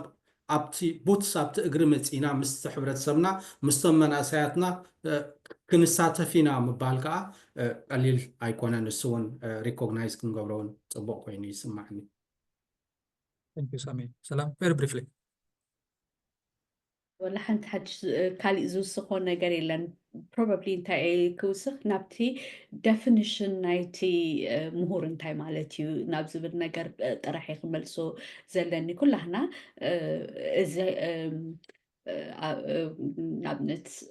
مهوراتنا خلينا بالكلنا double edged sword advantage አለውና እንደገና ሓላፍነቱን ኣለና እንደዚህ ክብል ከለኹ ኩሉ እቲ ዓንቶ ይዝበልና ኦርጋኒክ ኢንተሌክቹዋል ትራዲሽናል ኢንተሌክቹዋል ፕሮፌሽናል ቴክኖክራት ኩሉ ስታይልካስ ክሪቲካል ከምዚ ሃያሳዊ ዲኸልካ ዓንቶ ይሳሚ ክሪቲካል ቲንከርስ ክንከውን ግዴታና እዩ ሕጂ ሓደ ጊዜ uncomfortable እዩ so but we have to do that ካልኣይ ነገር እቲ ጸለውቲ ምዃንና ካብ ዘይተረፈስ ነቲ ጽልዋ ንህዝቢ ክንጥቀመሉ ክንክእል ኣለና ሳልሳይ ነገር ያው ሕጂ እዚ ሓደ ካብቲ I think ሳሚ ከልዕሎ ዝፍትን ዘሎ ነገር እንታይ እዩ እቲ ናህና ኮሌክቲቭ ቲንኪንግ ኣብ ሓደ ውድብ ወይ ኣብ ሓደ መንቀሳቐስ ወይ ኣብ ሓደ ፕሮጀክት እንድሕር ኣቲኻስ ሓደ ዓይነት ክትሓስብ የብልካን ኣውቶኖሚ ክህልወካ ይኽእል እዩ ምዝ ኣይሰማማዕኒ እዚ ግን ይሰማማዓሉ እየ therefore ዝተወሰነ ነገር ሲ ከበርክቶ ዝኽእል ነገር ኣሎኒ እንድሕር እቲ ኣውቶኖሚኻ ሓሊኻ ንኣብነት ኣነ ኣማኒቴ ክርስቲያኒ ኣማኒቴ ብእግዚአብሔር ይኣምኔ ግን ምዘይኣምኑ እግዚአብሔር የለን ምዝብሉ ሰባት ክሰርሕ ኣይክእልን ማለት ኣይኮነን ወይ ድማ ትናታቶም እግዚአብሔር የለን ምባል ንዓይ ኣውቶኖሚና ተይወስዶ ማለት ኣይኮነን ስለዚህ ኣውቶኖሚና ሓሊና ምስ ምንቅስቃሳት ክንሰርሕ ንኽእል ኢና ፀገም ኣይኮነን ግን it takes a lot ብዙሕ መንነትካ ወይ ድማ ትስኻ ጠጠው ትብለሉ ነገር ደጋጊምካ ናይ ምግላጽ ነገር ይሓትት እዩ ኣብ መወዳእታ ግን ክብሎ ዝደሊ ነገር ትምህርቲ ወይ ፍልጠት ወይ ከምኡ ዓይነት ኣድቫንቴጅ ናይ ምሕሳብ ናይ ምምርማር ናይ ምንባብ ናይ ምፅሓፍ ኣድቫንቴጅ ወሲድካ ኣብ ሓደ ጃራ እቲኻ እንድሕር ዓፂኻዮ ወላ ሓንቲ ትርጉም የብሉን ወላ ሓንቲ ትርጉም ዝበሃል ነገር የብሉን ሓደ ንዓለም ክልውጥ ዝኽእል ነገር ዋላ ይፍለጥ እንድሕር ምስ ካሊእ ሰብ ዘይተኻፊለዮ ወላ ሓንቲ ዋጋ የብሉን ስለዚ ነዚ ክንዝግ ንሓደ ምሁር ዘብሎ ኢንተሌክቹዋል ዘብሎ ፓብሊክ ኢንጌጅመንት እዩ ሕጂ ፓብሊክ ሶናተይ ፓብሊክ ኤርትራውያን ኣይኮኑን ስለዚ ምስ ኤርትራውያን ኢንጌጅ ክገብር ኣይደሊን ዝበለ ምሁር እንተልዩ ፋይን ጽቡቅ ንመነየሉ ግን ከም ሓደ ኤርትራዊ ኢንተሌክቹዋል እንድሕር ኮይኑስ ምስ ኤርትራውያን ኢንጌጅ እንድሕር ደይገብር ኮይኑ ትርጉም የብሉን እዚ ጥራሕ ይኽብል ዝኽእል Thank you. ኣነ ለጽቡቅ ሓሳብ ናበይና ብጣዕሚ ዕፅወይስ እንታይ ጌርክ ያለኽ ማለት ታና ኤድዋርድ ሰይድ እቲ ኣናኒመስ ፋንክሽነሪ ዝብሎ ስኮላርሲ ክንከውን የብልናን ክኸውን የብሉን ሓደ ኤርትራዊ ስፔሻሊ ጊቨን እዚ ንኸዶ ዘለና ኩነታት ኣብ ግምት ብምእታውሲ ናይ ግድን ኣይኮነን ሓሳብ ናይ ዝኾነ ምንቅስቓስ ክቕበሎ ሰብ ግን መፂኻስ ኣወንታዊ ሃያሲ ዝኾነ ኣገባብ ብምርኣዩን መፂኻ ተራ ምፅዋሲ ሓደ ሓላፍነት እዩ ማለት እዩ ካልእ ከዓ ሳሙን ፅቡቅ ዘለዓላነት ምንታይ ነይራ ምናልባት ዘረባ ከይንውሕ ኣብቲ ባይታ ምውራድ ኣብቲ ሓመድ ምውራድ ምስ ኣሕዋትና ምስ ሓትና ጭቃ ምጽያዕ ኣይኮነን ፖለቲካዊ ጭቃ ምጽያዕ እውን ከምኡ ክንርዮ ይብልናን ማለት ሓደ ሰብ ምሁር ምዃን ማለት ኣብ ሓደ ዝተወሰነ ላዕላይ ደርቢ ኮፍ ኢልካ ምንባር ጥራሕ ማለት ኣይኮነን ኮፍ ኢልካስ ንትሕቲ ትጥምቶ ሕብረተሰብ ክህልወካ ማለት ኣይኮነን ከምኡ እንድሕር ኮይኑ ሓደ ጌጋ ዝኾነ ኣንደርስታንዲን ወይ ከዓ ርድኢት ናይቲ ምሁርን ተራ ምሁር ኣብ ሓደ ሕብረተሰብን ኢና ከነጥሪ ዘለና ማለት እዩ ሰላማዊ ሰልፊ እንድሕር ኣሎ ሰላማዊ ሰልፊ ክንወርድ ክንክእል ኣለና ነቕፌታዊ ሓሳባት እንድሕር ኣለና ኮይኑ ኣብ ናይ ገለ ነገራት ብዘይ ምንኣስ ነቕፌታዊ ሓሳባትና ከነቀራርብ ክንክእል ኣለና ኣብ ኩሉ ግዜ ብዘይ ንኣብነት ንብርጌድ ንሓመዱ ዙርያ ብምግባር ዝግበር ሓሳባት ዝውሃብ ርእቶታት ክሰምዑ ከለኹ ሓደ ግዜ ሕጂ ነስ ክፍታታት ይሕድረለይ ማለት ምናልባት ካልእ ግዜ ክንሪኦ ንኽእል ንኸውን ግን ዝኾነ ምንቅስቓስ ክመፅእ ከሎስ ብምንኣስን ብምቁንፃብን ብምቁሻሽን ዘይኮነሲ تيو زلو حساب انتايو بخميك خعري خيل بخميك كمأزني خيل انتاي ترى خلونا خيل كلوي خيل تمهور زبحال داخ كنريو للنمبر كم زي جاجمنتال بزخونه فرادي بزخونه اجابات راح كنريو يبلان مالتي سيت تترى نايتي بابليك انتلكشوال زبحال مالتي حمام ناي حبرتسبسي حمام نايتي تمرتاوي حلافنت كان بريفليج كان كم زخونه تردي خاص ابتبايتا خمسو بان اندقرسكا ما عندها ستخا خمسو مو عالي مالتي تي ولفتناي قالس زنبره ترى نايت مرون بخوم يكغل زقال سلاتي زحبكمني غزي حساب دقيمه يمسكنكم تسفا قبرون كابز فلي زبل حسابات زلوهم حواتحات إتراويان محران لو خوينهم كالا قزي ويكابزنا لهم عالت علال تمركزنا خالق توسخ حسابات كالا أنجل رئينا خنقصولو تسفا يقبر زنا لهم عالت علالنا خاقورب كبرابر وي حسابات كنا عقل تسفا عنا قبركو نايلومي علالنا أبزي أخنزا زما مالتي يعني اللي دقيمة